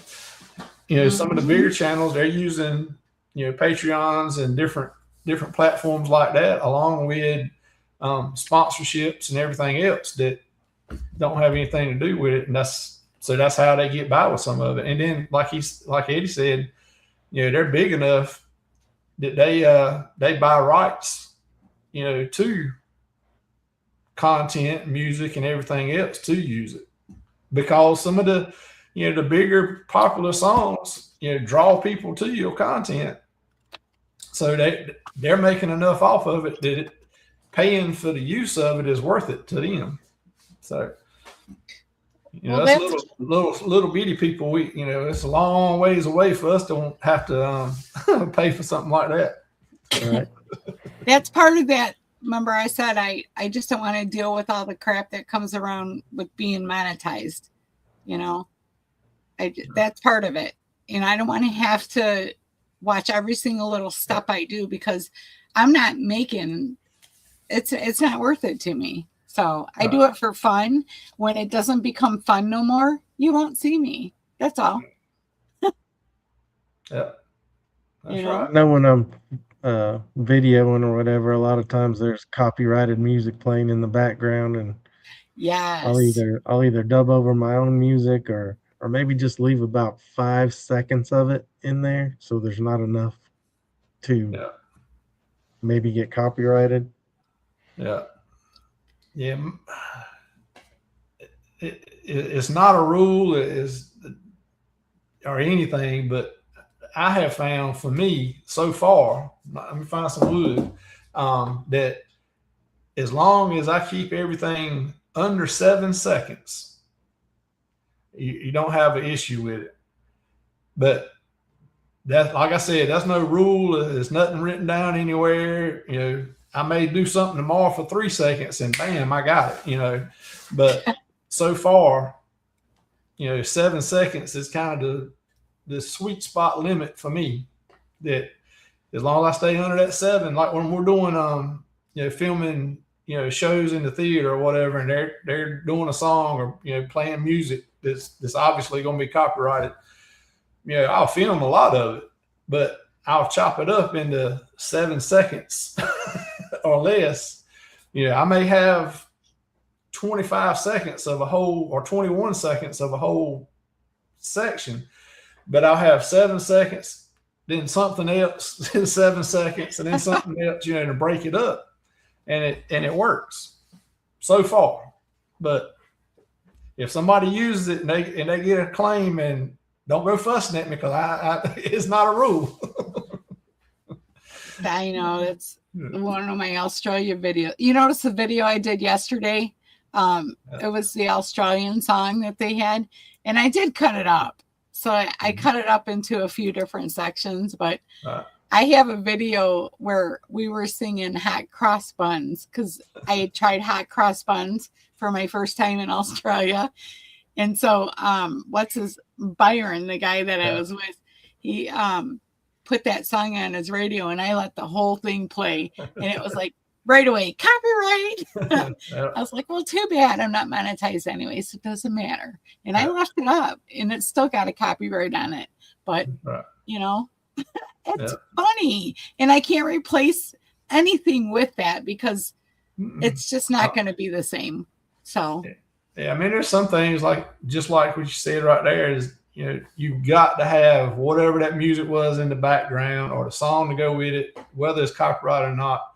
And like Mike said, if it is, and if you take that out, it's just going to destroy the video or whatever. If you're monetized, you just demonetize that video. Right. And so you ain't got to worry about it. So there's it's all in what you're looking to get out of it. You may use copyrighted stuff in one video that you have to demonetize because you think that it's going to bring in 50 more subs and to your other content. So yeah, just one of those things that I don't want to have to deal with. all right. Let's see. We already This may be a question titles and thumbnails. So. This might be off title, something for off live, but I need to figure out how to use the Nightbot. Yeah, have Eddie show you. He's the one who showed me. Yeah, Eddie's a Nightbot expert. I don't think mine even works anymore. I don't know. I'll figure it out when I go on live streams again come in September for my cruise. Ryan. Remember that name. Yeah. I mean, I can help you some, but Ryan is definitely more. That's where I got learned my stuff from, from Ryan. So I guess it's about time for another Nightbot show, because that's a couple shows that Nightbot questions have come up. So you did a live about that a while back, didn't you? Yeah. we'll have to do stuff like that. We'll do every so often. You'll get some new people or people that hadn't used it before. They'll start trying to use it and have a lot of questions, and so it'll just trigger just to do a show on it. So, Danny bot. yeah, I can do some, but then some I'll ask Ryan. So, yeah. But the biggest thing to figure out and learn is EddieBot. If you can get EddieBot working, you got it made. EddieBot's got some good weather. We got Danny bot too. Yeah, oh yeah. Oh yeah. You got DannyBot, EddieBot. I didn't even know if I remember my password for Nightbot. I mean, I'm just like, I'm so out of the loop when it comes to lives. I'll get back there though. Oh yeah, you'll figure it out. I'll be like, oh yeah. I'm comfortable doing lives, so everything else just comes with it, I guess. No, that's right. Let's see. I think I'm getting a little better on the lives.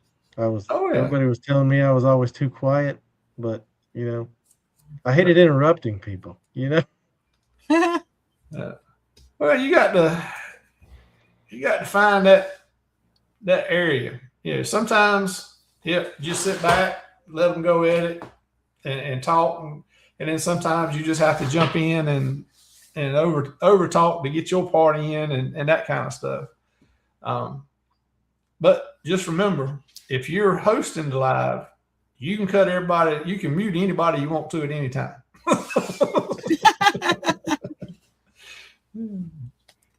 That's true. So somebody might get pissed off at you though, so you right. might not do that too much. But or just say Danny, and Danny will take care of him. yeah, Danny.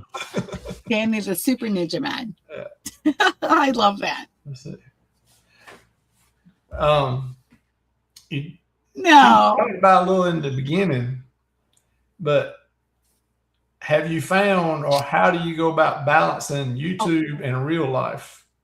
Have you figured out that balance yet? No, I've not figured out that balance yet. There's things that I need to be doing around the house, but they just get neglected because of YouTube, and then I just got to find time. All right. Just find another time to do it. Yeah. It's hard to find that mix between work, YouTube, and editing and lives and supporting everybody else on their lives. And I've tried to do some editing while I'm watching somebody's live, and then I find I just can't stay focused. I got to do one or the other. right. Yeah. Sometimes it's hard. Sometimes I'll try to do some editing while something else is going on, but now Eddie will sit right there, and if you watch him on some lives and he's sitting there kind of like this, he's editing a video or something. And he can sit there and you said he told you, 10, 12 minutes, and he'll have it knocked out most of the time. But he stays focused like that, and he'll pop up and say something every once in a while. So he's paying attention to what's going on. But he's just a superstar like that. Yeah, I've always struggled with multitasking. I have to do one thing at a time.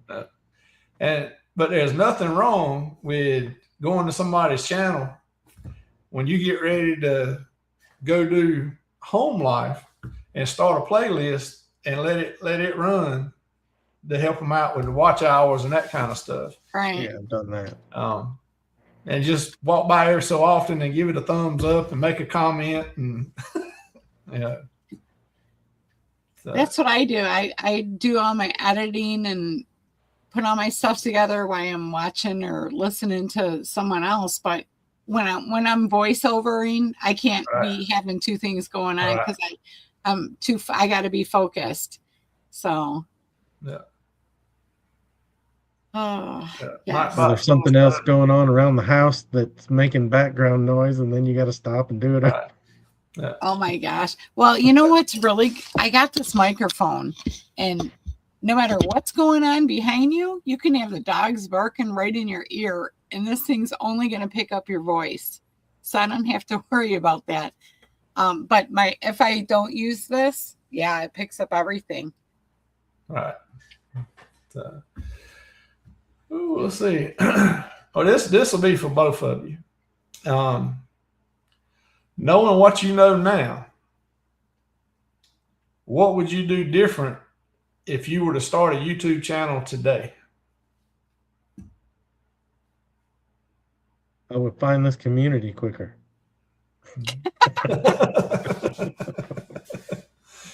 Oh, that's a damn good answer. I don't know, really. Probably buy better video equipment first. Oh yeah. I was just trying to, do it with my, which our phones are fine, but I just find better quality with other cameras. All right. I really don't know what I'd do different. Not get so frustrated, about subs. Right. Yeah. So.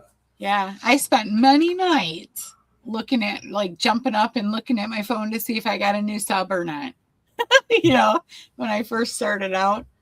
But so I did lose a lot of sleep. But I think I did pretty good with the last few years. I think this is my 3rd year on YouTube. So I think, is it 3? It might be coming on 4. I think in October will be 4. But yeah, I don't think I'd do too much different. Right. But there was a time when I was just on YouTube all the time. YouTube, okay, I'm going to do some videos. Oh, I'm going to do this. I'm going to do that. And so I was letting everything else slide, But I don't do that no more. And then I took a break for a long time. I think, 5 months. Because I was just I needed to put my focus at different parts of my life, in different areas. So, and then I came back and I promised myself I wasn't going to be 24/7 on the YouTube, and I wasn't, and I'm not, and I'm happy where I'm at right now. So, and I wouldn't change anything else. Yeah, that's good. I like to run into a couple of them, YouTubers here and there, but yeah. Yeah, it's nice to go to the meetups and stuff, but Yeah, that's right. I'm excited about Unhinged, though. That I am. Me too. Well, I'm ready for the 4.0. I'm ready for the Unhinged. I'm ready for Helen. So. Oh yeah, Helen too. Yeah, I'm planning on going there this year too. So, Keith, are you going to try to go to Helen this year? Yes, sir. Technically next year. I was gonna go this year, but again, we were on a cruise during that. Yeah. So, The good thing about Keith also, he lives here in the state. Yeah, it's not far away. Actually, 2.5 hours. There you go. See, oh, the good thing. Yeah, it's like 6 hours, I think. well, I got to fly in, rent a car, and then drive 2 hours from Atlanta? I think it's 2 or 2.5 hours. I think that's what I did the last time. But then this time I'm actually going to fly in early, and I'm going to rent a car and go see my sister in Augusta for her birthday. And then I'm going to go down back over to Helen. So I'll be on the road for hours. Yeah. Well, I'm going to have to get super coffee. Well, I was getting ready to say you could just fly into the Raleigh here, and then we'd pick you up at the airport, and you could just ride with us. But you're going to be doing too much other stuff. I always got to add in different stuff to everything. And, I can't just do one thing. I got to, if I'm going to fly in somewhere, I got to at least. Actually, what I'm going to do is I'll probably fly to Augusta, right from Atlanta. Yeah, that way I don't have to deal with all that. And then I'll fly back to Atlanta, and then I'll rent a car and then drive to Helen. All right. Yeah. We may just jump on our motorcycles and ride up to hell and turn that into a vlog too. You know. There you go. Oh, Scotty J. Hey, Scotty. Hey, Scotty. Appreciate you stopping in. Hey. Let's see. Everybody. Chris M. still here. Internet on the ship good. So, Yeah. He's been having a great summer. I tell you. I don't know Chris, I don't know how you're going to handle a couple more weeks from now when you got to actually go back to work and school and the weather too, because our weather's gonna change. yeah. It's gonna be an earth shattering difference for him. That was one of the best lives a couple of weeks ago when he was riding around the ship on his scooter, meeting everybody. Everybody was from Pennsylvania. Oh yeah. Yes, Vicky. Hartsfield, Jackson is the closest international airport. You might be able to fly into South Carolina and then drive in, or however you want to do. Chattanooga. Or Chattanooga, yeah. But I will say, just come to Atlanta. It's the biggest airport. You probably end up coming to Atlanta anyway, and it might be even cheaper to come to Atlanta because you're connected with some other state or city, depending on where you're coming from. And from the airport up to Helen, it's 2 hours, 2 hours 50 minutes. No, it's not too far anyway. So I mean, it takes me about 2.5 because I gotta go get Alice at work and then take off and go straight up there. So, but still, we still make it during the day.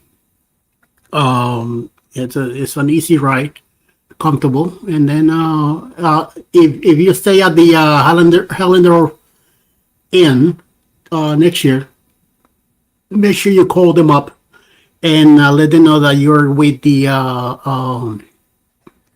meetup on March 19, 2021 with Darian, Magnificent Germany with Darian, and you get, I believe, 10% off. But you have to call. You cannot do it online. If you do it online, then you have to pay the whatever price. And still, that hotel is cheap. I think we pay like $90 for the night, and I get a handicap room in the hotel. The hotel seems to be centralized to everything around it. So it's a couple of days there that we do a lot of stuff. Yeah. And the rooms are big. Those rooms are big. Oh yeah. Yes.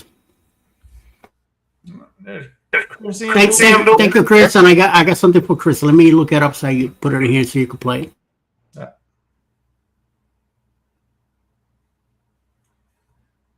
But yeah, Hellendorf is walking distance of everything that we do just about. So I mean, it's ideal place to stay. Helen's not that big anyway. No, it's not. But this if you can stay there, that's where we're gonna stay again, and most people do, and it's a nice place. I mean, it's an older place, but it's well taken care of. Yeah. So Right there on the Eddie's river. looking for I know it's pretty down there. So Yeah. Eddie, we were sitting at that that one table. I forgot the name of the place where we had all the schnitzels, remember? The troll place. Hoffa House. Yes. Oh, So I did a video on everybody at the table saying schnitzel. Remember that? That was so funny. I'll have to look that up and send it to you guys. Hi, Sissy Zonas.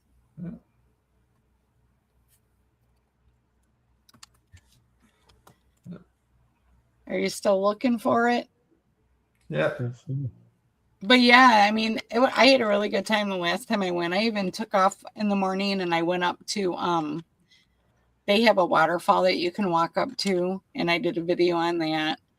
And then I found a really cool cemetery that's way up on the mountain. And yeah, that was really cool too. I love cemeteries. So, but yeah, it was a nice drive.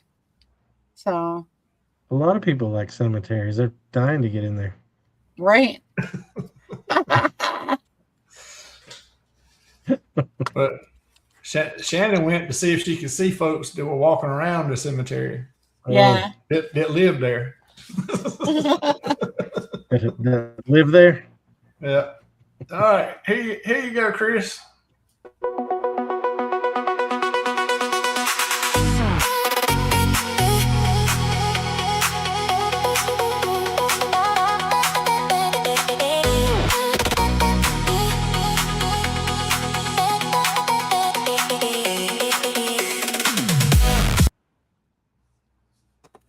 Yes, thank you, Chris. And whatchamacallit, I was looking under all files, and I only had custom files. No wonder I couldn't find it. And then when I went to all files, bam, this first thing that showed, I'm like, son of a biscuit. Bean digging pirate. And see, Keith, that's another thing. When you get monetized, then you got to have those thank you videos and all that kind of stuff. So it's more work once you get monetized, just to show the appreciation. I need to start working on those now. Yeah. That way Gotta they have doesn't sneak up on me. That's right. You know, Wishful I thinking. looked at the Patreon that a few folks are using, and I don't think there's nothing wrong with it. And I'm not saying that I'm not going to wind up using it. I may. But I know to use it, I want to have a lot of thank you videos. I want to have member only type content and all that. I want to have all that stuff already set up and ready, so that if I do Patreon, or if and when I do monetization with YouTube, I've already got it and it's sitting there ready. I don't want to pull the trigger on either one of them and then say, crap, you know, I ain't got a thank you video to send Eddie that joined the membership, you know, or whatever, because then your memberships will go, you know, and they ain't gonna come back, you know.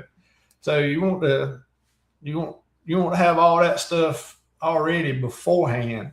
You know, if it takes a couple weeks, couple months, whatever it takes longer before you turn the monetization switch on, whichever way you decide to do it, you got me anyway, feel like I need to have several videos sitting already to the side, just waiting. But so that's me. Some people may just say, hey, I'm gonna wait till it happens and then I'll do them then. And hey, as long as you can make it happen, that's great. Right. I keep changing every few months. I put something different, and then this one's I just say, wait a minute, let me have it prepared. That is a CapCut video that I use. It's twice. I added to it. It's twice. Then I added my then I was grazie. I went ahead and added my beginning and my end to it.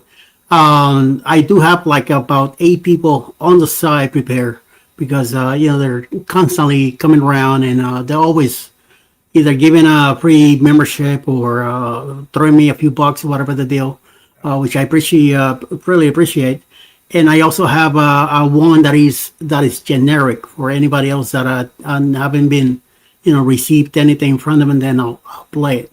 So you know, I do have a few about 8. I do have 8 channels. They have their own personalized video when it comes to that. As soon as when I'm on a live myself and something comes up, boom. I also have a video from Scott. He's checking his behind on a carnival cruise that we did, and I believe it was on the Paradise. Yeah, Paradise. I caught him dancing and I filmed it, and it's for Fridays. You know, it's Friday, whatever, and you see Scott dancing away around the stuff like that. But I play that thing almost every day on the morning quickie because he likes it. So and he enjoys it, and he always hits me with something, either $1.99 super chat or sticker or something, or sometimes for the hell of it, he just say, play it. See? You play every day. So might as well play it because I know he's gonna come around and ask me for it. So I go ahead and put it. And then people say, "Oh, it's not Friday, it's Monday." Who cares? Scott doesn't give a crap. You just want to hear it. So enjoy the music, you know. So yeah, Exactly right. yeah. Yeah. Well, are you going to play it or what? Talk to We're all us. sitting here waiting because we I love was, it. I was waiting for it. I knew it was coming. Play it, Lugo. It is on StreamYard. I don't have it on my file, so I can't really bring it over. But sorry about that. But yeah, there's one there that yeah he likes. But now, but a minute, I got something else for now for Scott. Hold on.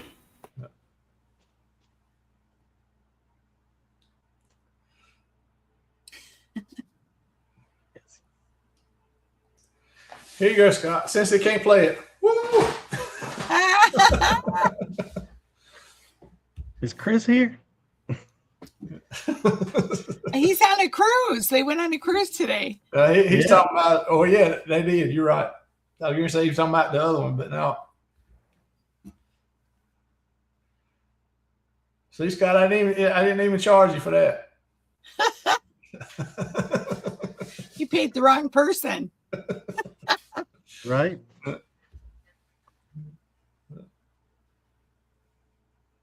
Oh, thank you. All right. And this, Scott.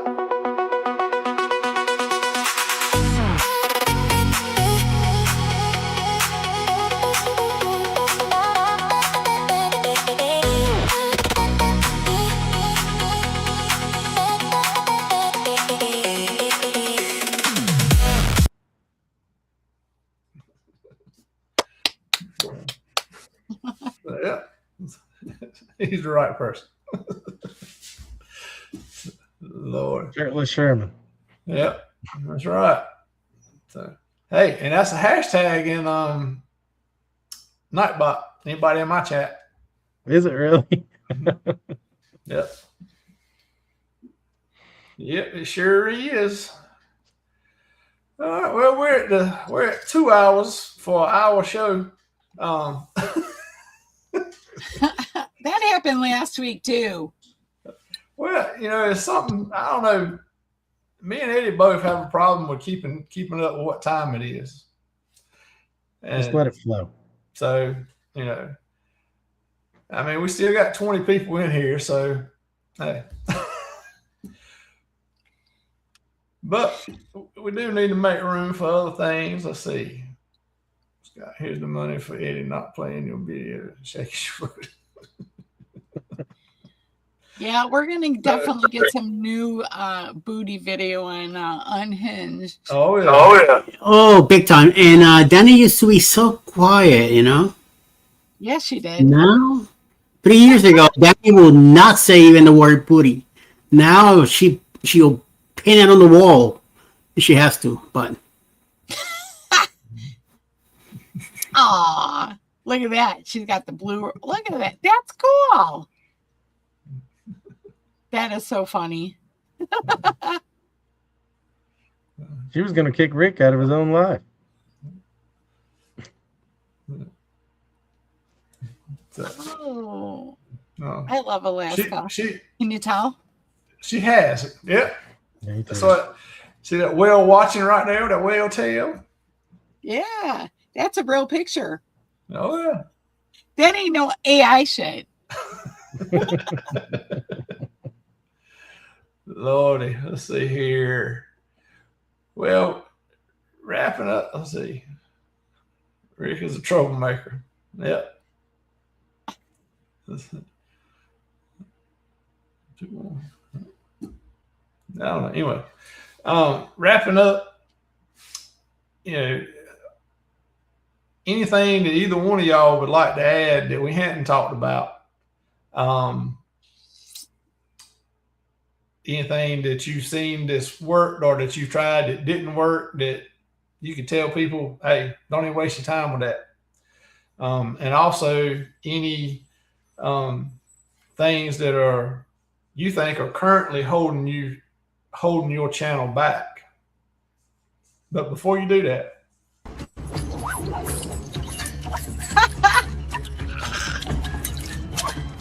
Watch the moderation flow. I love it.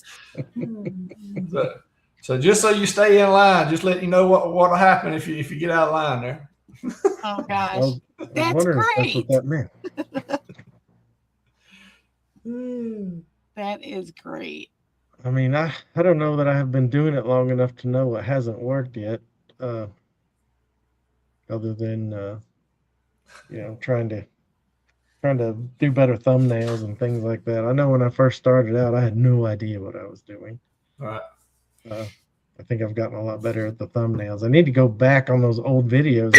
I still don't know what I'm doing, and I'm still here. So hey, there's hope. You'll But get it's- your niche, Keith. Oh, yeah. You know, it'll Yeah. come and you'll start. It'd be like second nature to you. You won't be struggling Yeah. so much. I think I'm a little better at it now, but once I found Canva, I got a lot better at it. Oh yeah, I use Canva Oh, too. yeah. Yeah, Canva's is a game changer for your It thumbnail. really is. Yeah. And I think what you were getting ready to say, Keith, is something I'm wanting to do too. When and if I get caught up on the editing the content I already got, I want to go back to older videos and change the thumbnails and the titles and that kind of stuff to see, if they pick up on the views and regenerate them, because I know, or at least I feel like, my titles and thumbnails are a lot better now than they were, hell, 6 months, a year ago, so to see what, if that'll spark some more interest in the video, I think it will. I think if you go in and you change the thumbnails and you change the titles, then that should spark some more interest in those videos and getting them pushed back out again. So Yes. I think you're on to something there with thinking that way and trying to go back and update them. Yeah, because I didn't have Canva back then. I was just trying to, I don't even remember what I was using, but I look at them. I was looking at them the other day, and I was like, man, that does not look good. I need to change that. Right. Yep. Exactly right. So, but You see me Yeah. squirming. I'm being attacked. I figured the cat must have been up under there. Oh, Yeah, this one. Can't see her. she's a baby. Yeah, it's a baby.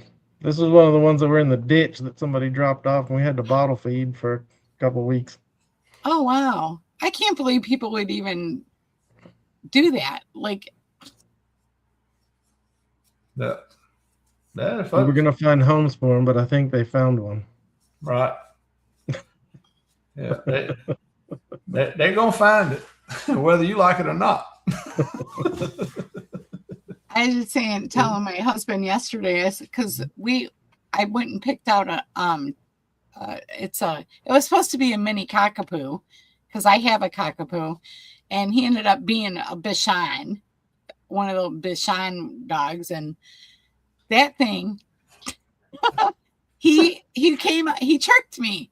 Because when I went to pick out a puppy, he come up and he was all like excited and playing with me and stuff. I get him home, he don't want no part of me. He doesn't. He's like, yeah. $1,500 later, and then he's like, I go to pick him up and he runs, and I'm like, that's just bullshit. But I love him. His name is Donut, Danny. Donut. Aw, so sweet. Danny had a cockapoo too. Aw, I love cockapoos. This is my second one. And then I have the Bichon now. Even the vet's like, that ain't no cockapoo. It's a Bichon. And I was like, no wonder it costs so much. So Amanda that's what seems I to pay bring for. them home, and then I'm always telling her no, don't bring any more home. And then when she brings them home, when we're sitting here watching TV or YouTube, who do they come lay on? They're right here on my chest. Yeah. No. I didn't want them in the first place. Yeah, my cockapoo, my first one was 15 years old when he was when I had to put him to sleep. But the second cockapoo I got is just like the first one, but my husband is their people. They love him so much. You know, they are right there when he gets home from work, and but I mean they'll tolerate me, but that's probably because I'm gone half the winter. So Scott, they must feed the golden doodle the same thing they used to feed you. That's why it's hyper. Right? yeah. I bet it shook his booty. Yeah. Now, if we could get a picture of the golden poodle on the pole, that'd be a whole nother day video there, Eddie. That's right. Oh my gosh. You know, they're not cheap. Was your Bashan, Scott, was your Bashan skittish? Like I call him, his name is Jack, but he's super skittish. It's like every time if I go to pick him up or something, or if I don't know. He just like runs, you know. I said if he ever gets out, or when I'm walking him, if he ever gets off the leash, I ain't gonna be able to catch him. So, you know, I take him for a walk every morning, both of them. But my cockapoo will come to me and he'll listen and everything. But that Bashan, I don't know if it's the breed of dog or what, but I had a poodle when I was a kid. I don't remember it being like that. So I don't know. Let's see. Oh. I don't know. How'd we get on a dog subject? Oh, because of the cat. Because of the cat. See, Okay. see, our roads go like this. I know. We'll start talking about one thing and wind up on 4 other topics. I know. Yeah. Sorry. No, it's good. That's what we're here for. We're here for. That's what happens Saturday nights. That's when until the rabbit hole shows up and And the I know. I disclaimer. got to get my butt down here on a Saturday night. It's just I'm so overwhelmed with cruise groups right now. I have 6 of them that are active and ready to go on cruises. So takes a lot. Oh, that's cool. So you never know what's going to happen. Yeah. Look at Eddie in the back. Kind of looks like Jack Eddie Nicholson. He couldn't come in the bar, so he had to stay outside. That's why he's looking in the window. Did you see he looks like Jack Nicholson in that picture in The Shining? Yep. All he needs a little accent over there on the other window. Oh, I like that. Jimmy Kimmel is the bartender. That's right. That's too funny. Yeah. I think my next thing to learn about YouTube and live streaming is I need to play with StreamYard a little bit more and, you know, learn how to use it more other than just coming in on everybody else's live. Right. It's not StreamYard to me anyway is really not that hard, especially the more you use it. It's pretty straightforward. But it's not hard to do, and even with multiple people up there, it's on the panel. It's not, it doesn't make it hard to control things and do stuff. Yeah, I like StreamYard. I tried to use that EV Mux for a while there, but I just really like StreamYard a lot better. Yeah, I mean it's expensive if you pay for it, but Oh, I got him. and you, yeah, they're like, wait a minute, what are you doing? I got him. What have you done to me? Okay, go down. Hey, that's a step. Yeah, I know. Miranda. Hey, things might be changing every 2 years, right? Hi. Manager's coming out of the background. She come to get the kitten. Oh, Aw. give her a cat. Zoop, right back. So Yeah, he's probably wanting to go outside. Come here. yeah. My other one will come right up here. Come on. All right. Mm. Oh, Now I have another one. She don't want to be here. Okay, this So- is my cockapoo. He's a sweet boy. Okay. See, he wants to be there. He does. Yeah, yeah. He's a good boy. The other one's a little skittish.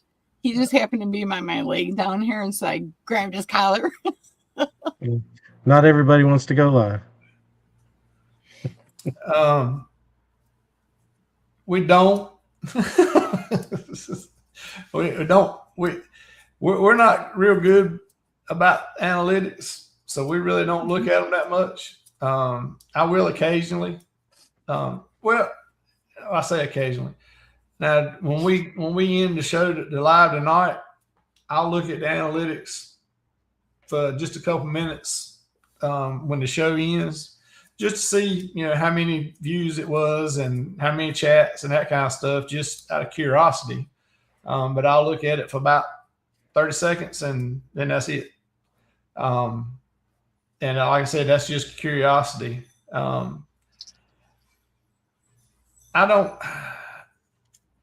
There's a lot of people who's going to disagree, but I don't pay as much attention to the analytics than just do and run your channel and your content the way you want to and be consistent putting it out.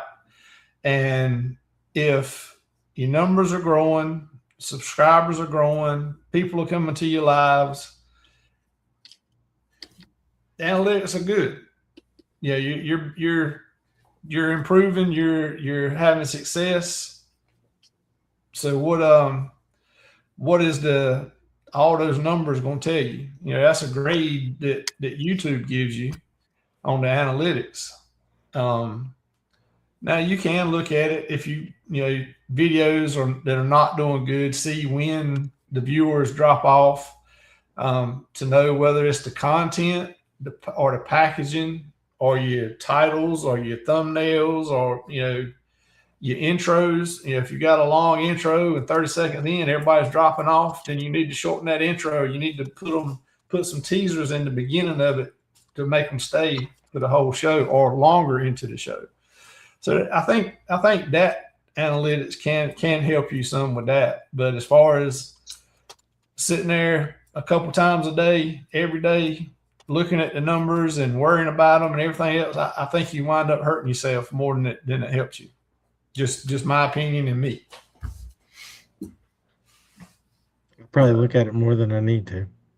Right. I don't know if I've ever looked at it. I don't Sounds even like know that's the where way it's to do at. it. I mean, I guess I just don't care. I mean, enough to. I don't need another thing in my ear saying, "Oh, you need to do this to make your channel better." Yeah.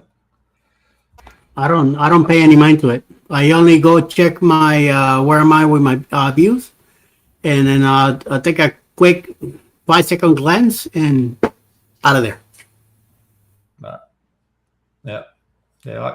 Like I said, mainly I just look at in which I probably won't tonight because I ain't even got YouTube open because of our technical difficulties we have at times. So it's not open. So I'll just close StreamYard and we're done and won't even look at it tonight. It takes 48 hours for YouTube to show the final thing on anything. So it does take a few days. Yeah. And then if you're looking at like your watch hours and that kind of stuff, that's 5 to 7 days you know, because you'll look at your channel in one way, and it'll say you got 3,000 watch hours, and then you look at go in your analytics, and it's showing that you got 2,500 watch hours. But if you look at the date that it says, it's 5 to 7 days old. What it's saying, it takes that long for it to catch up. It's not live stats like Eddie was talking about. But make one mistake on YouTube and see what happens. Within seconds, you get smacked in the head. I just don't get it. Yeah. Let's see. Yeah, if I don't fully trust them, they always say YouTube generated shorts live do better. Yeah. Yeah. I mean, of course, YouTube's going to say that theirs is better because they want you to use all their stuff. That's just like I think they're going to loosen up on a lot of the AI stuff as long as you use Gemini as your AI source, because Google owns both of them. So, they own the Gemini, they own YouTube, so they want you to use their stuff. So I think they're going to open up some of the strictness on AI as long as it's Gemini. If you're using others, then it's still going to be strict. Yeah. They kind of call that like almost like a monopoly, but anyway, well, so That's exactly what it is. yeah. But, go straight, like Eddie said, go straight to jail. Don't collect $200 and don't pass go.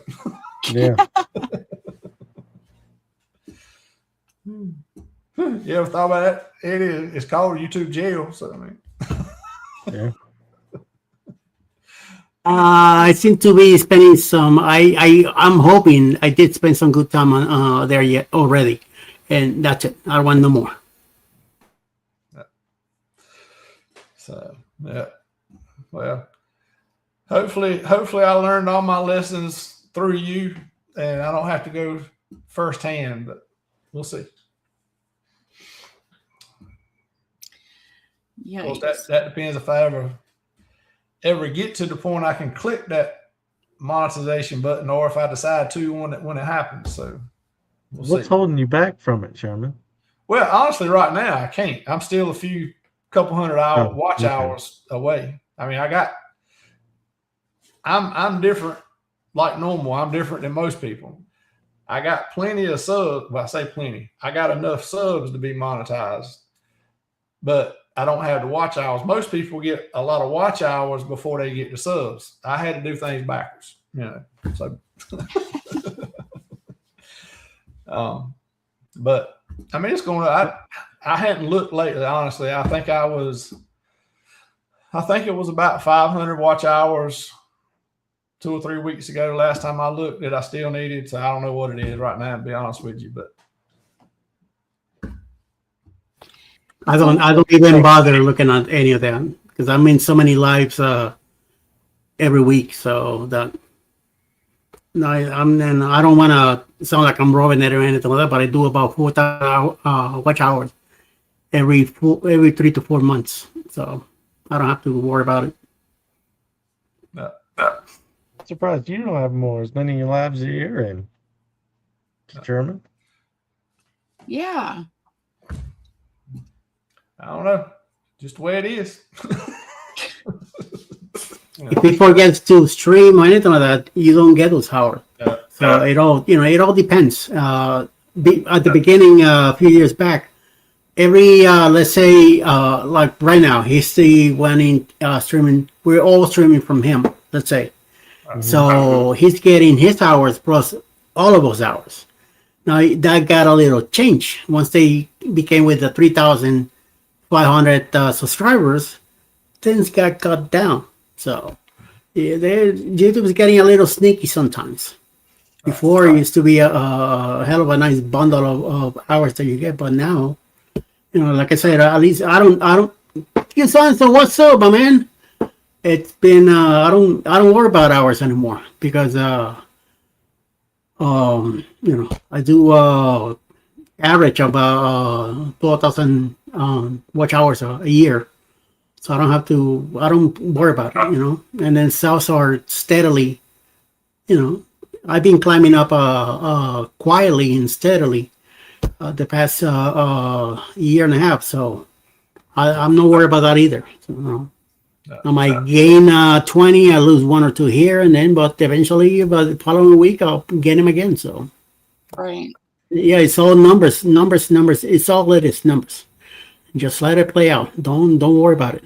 So And I think part of mine is a lot of the stuff came from shorts, and shorts takes a lot of shorts to get watch hours when you're doing 60 seconds at a time. I don't care if you do have a couple thousand views on it, it's still 60 seconds at a time. It takes a while. And, you know, yeah, I'm in a lot of lives a week. I'm, you know, let's see what, 1, 2, 3, 4, I don't know, around 5 on average a week. And we'll do, each one of them will be a few hours. And then Saturday night, who knows? But, you know, just like tonight, and Keith, once you start hosting, see, in StreamYard anyway, I see a number up here. That's why earlier I said, you know, there were still 20 people in here at the 2-hour mark. Well, it shows me how many people are still in the chat. And it breaks it down to how many is in each one of us as chats. So the host can see that. And once you get to see that, you'll see that, you know, the people in the chat, they're doing all of us a favor, and we appreciate it. They're jumping channels. So they may be in my channel for 10 minutes. They may be in Eddie's for 10 minutes, Shannon's for 10, you know, jumping around to everybody's channel for a few minutes.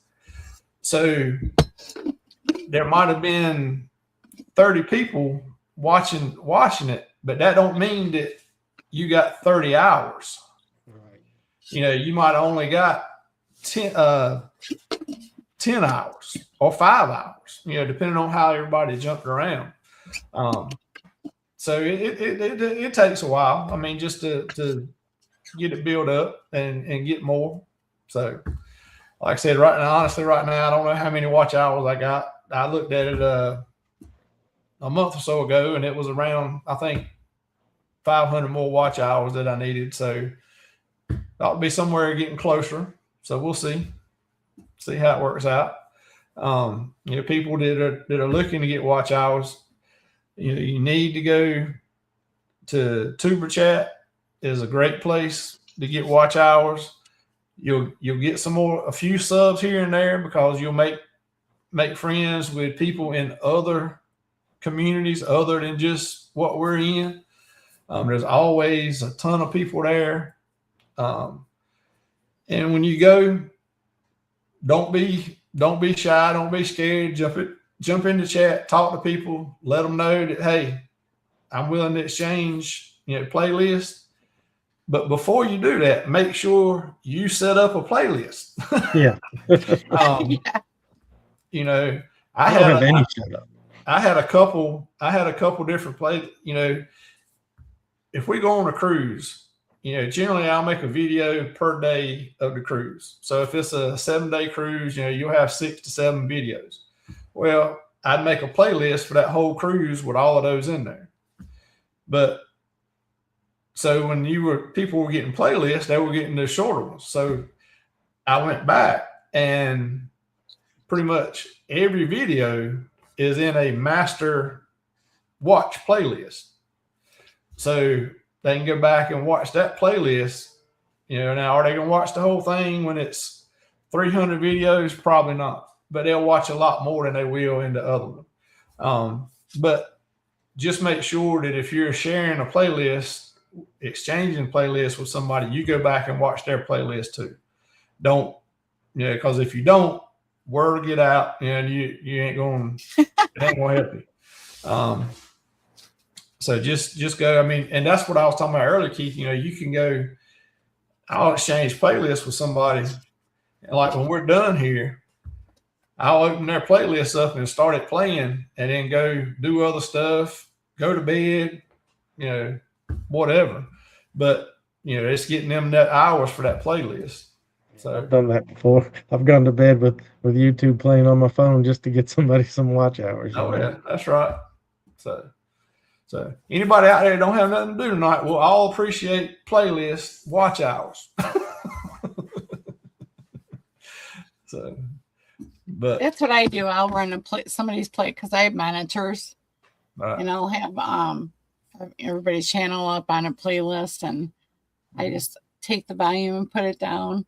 That's the thing. You can't have the volume X'd out. You got to have it at least a little bit. Yeah. And otherwise it doesn't count. Right. That's right. So, yeah. And that's just like in the morning. I know when I get up in the morning, I'll have 2 messages from the night show where 2 people are playing the replay. Every day after every show, there's 2 people that I know without a doubt they're gonna be running the replay tomorrow. I think I know one of them. And so that helps out. And probably the one that that you're talking about, they'll run all of us at the same time. They have different, like she was talking about, different monitors, different computers, tablets, everything, and they'll just be running the replays and stuff to help everybody with their playlists. Right. And the watch hours. But let's see. Don't get yep. That's right. Leave a like and a meaningful comment. Something about the video goes a lot more than and count wise than just saying, great video. Put something in there about the video, about the content.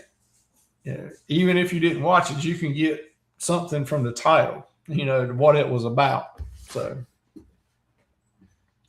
I know you didn't ask this question, but what? I just thought of something. What?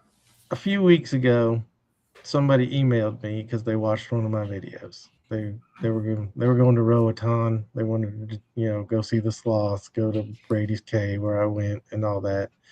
So I got the links together and sent it to them so they could book directly through Brady's Cave. And I don't know, about 2 weeks later, I got this long email just thanking me about how much fun they had at Brady's Cave, and they just had a wonderful time. Her husband got to ride horses on the beach, and I know I didn't make any money off that because I told them to go book it themselves, but that made me feel better than any commission that I ever got. Yeah, that's right. Yeah. And I think doing stuff like that, it'll come back around to you. Then when the next time when they get ready to go somewhere, they'll say, "Hey, let's think what Keith knows about this area, or what Keith can find us and help us with," because they already know. You give them good information. You give them a memorable trip, and didn't even charge them nothing. So, they'll probably come back and book something with you later on, or somebody they'll run into just looking something. They'll say, "Oh, hey, this Wakeview Travel on YouTube. Go look at him. He's got all these videos, and he helped us and got us straight." And so it'll come around. That word of mouth is better than anything. Mm-hmm. And I think you're right. You got more than what you would have got for a commission for booking it for them, just from that and the feeling of appreciation that you got from them. And it'll just help. That's just like when you may have already happened. You'll run into somebody, or you'll start running into people, especially on cruises, or because of what we do. And they'll say, "Hey, ain't you on YouTube?" When they start recognizing you on YouTube, that'll give you that feeling too. I just do what I do now. When somebody says, "Hey, ain't you on YouTube?" I say, "Yeah, it's Eddie Lugo Studios."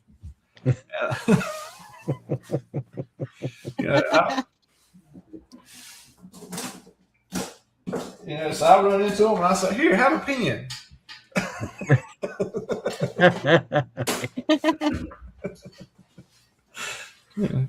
Try to help somebody Do out. those too. Pay it forward. So, but all right. Was anybody in the chat have any questions about anything that we didn't talk about? Or either one of y'all got any more questions or comments y'all would like to say? Hey, Anthony. All right. Good night, Stacy.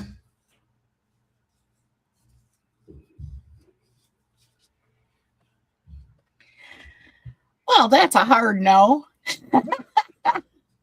Well, what is your question? If you always have questions, we always have answers. Might not be right, but we're going to give you an answer. That's right. No, we're going to think it's right, or we're going to find out. Or we will have to do another show next week. That's right. That's right.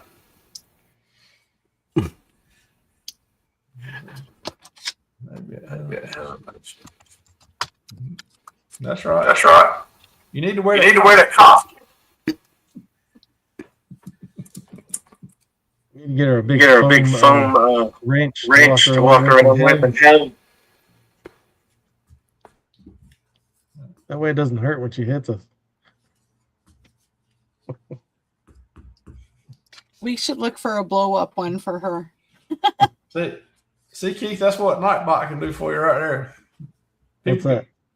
People can punch in the zip code and it'll tell them the weather. That's right. Yeah, I don't even know how to get hooked up with it. So,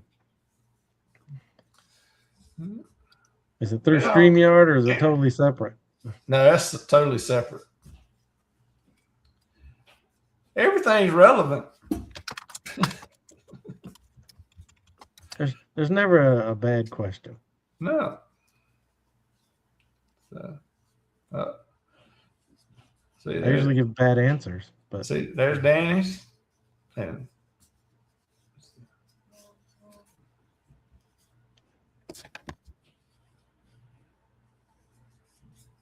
so, there's more details. like, is the bar still open? It is really 4 o'clock somewhere evening space. Bars are always open. Always open. Always somewhere.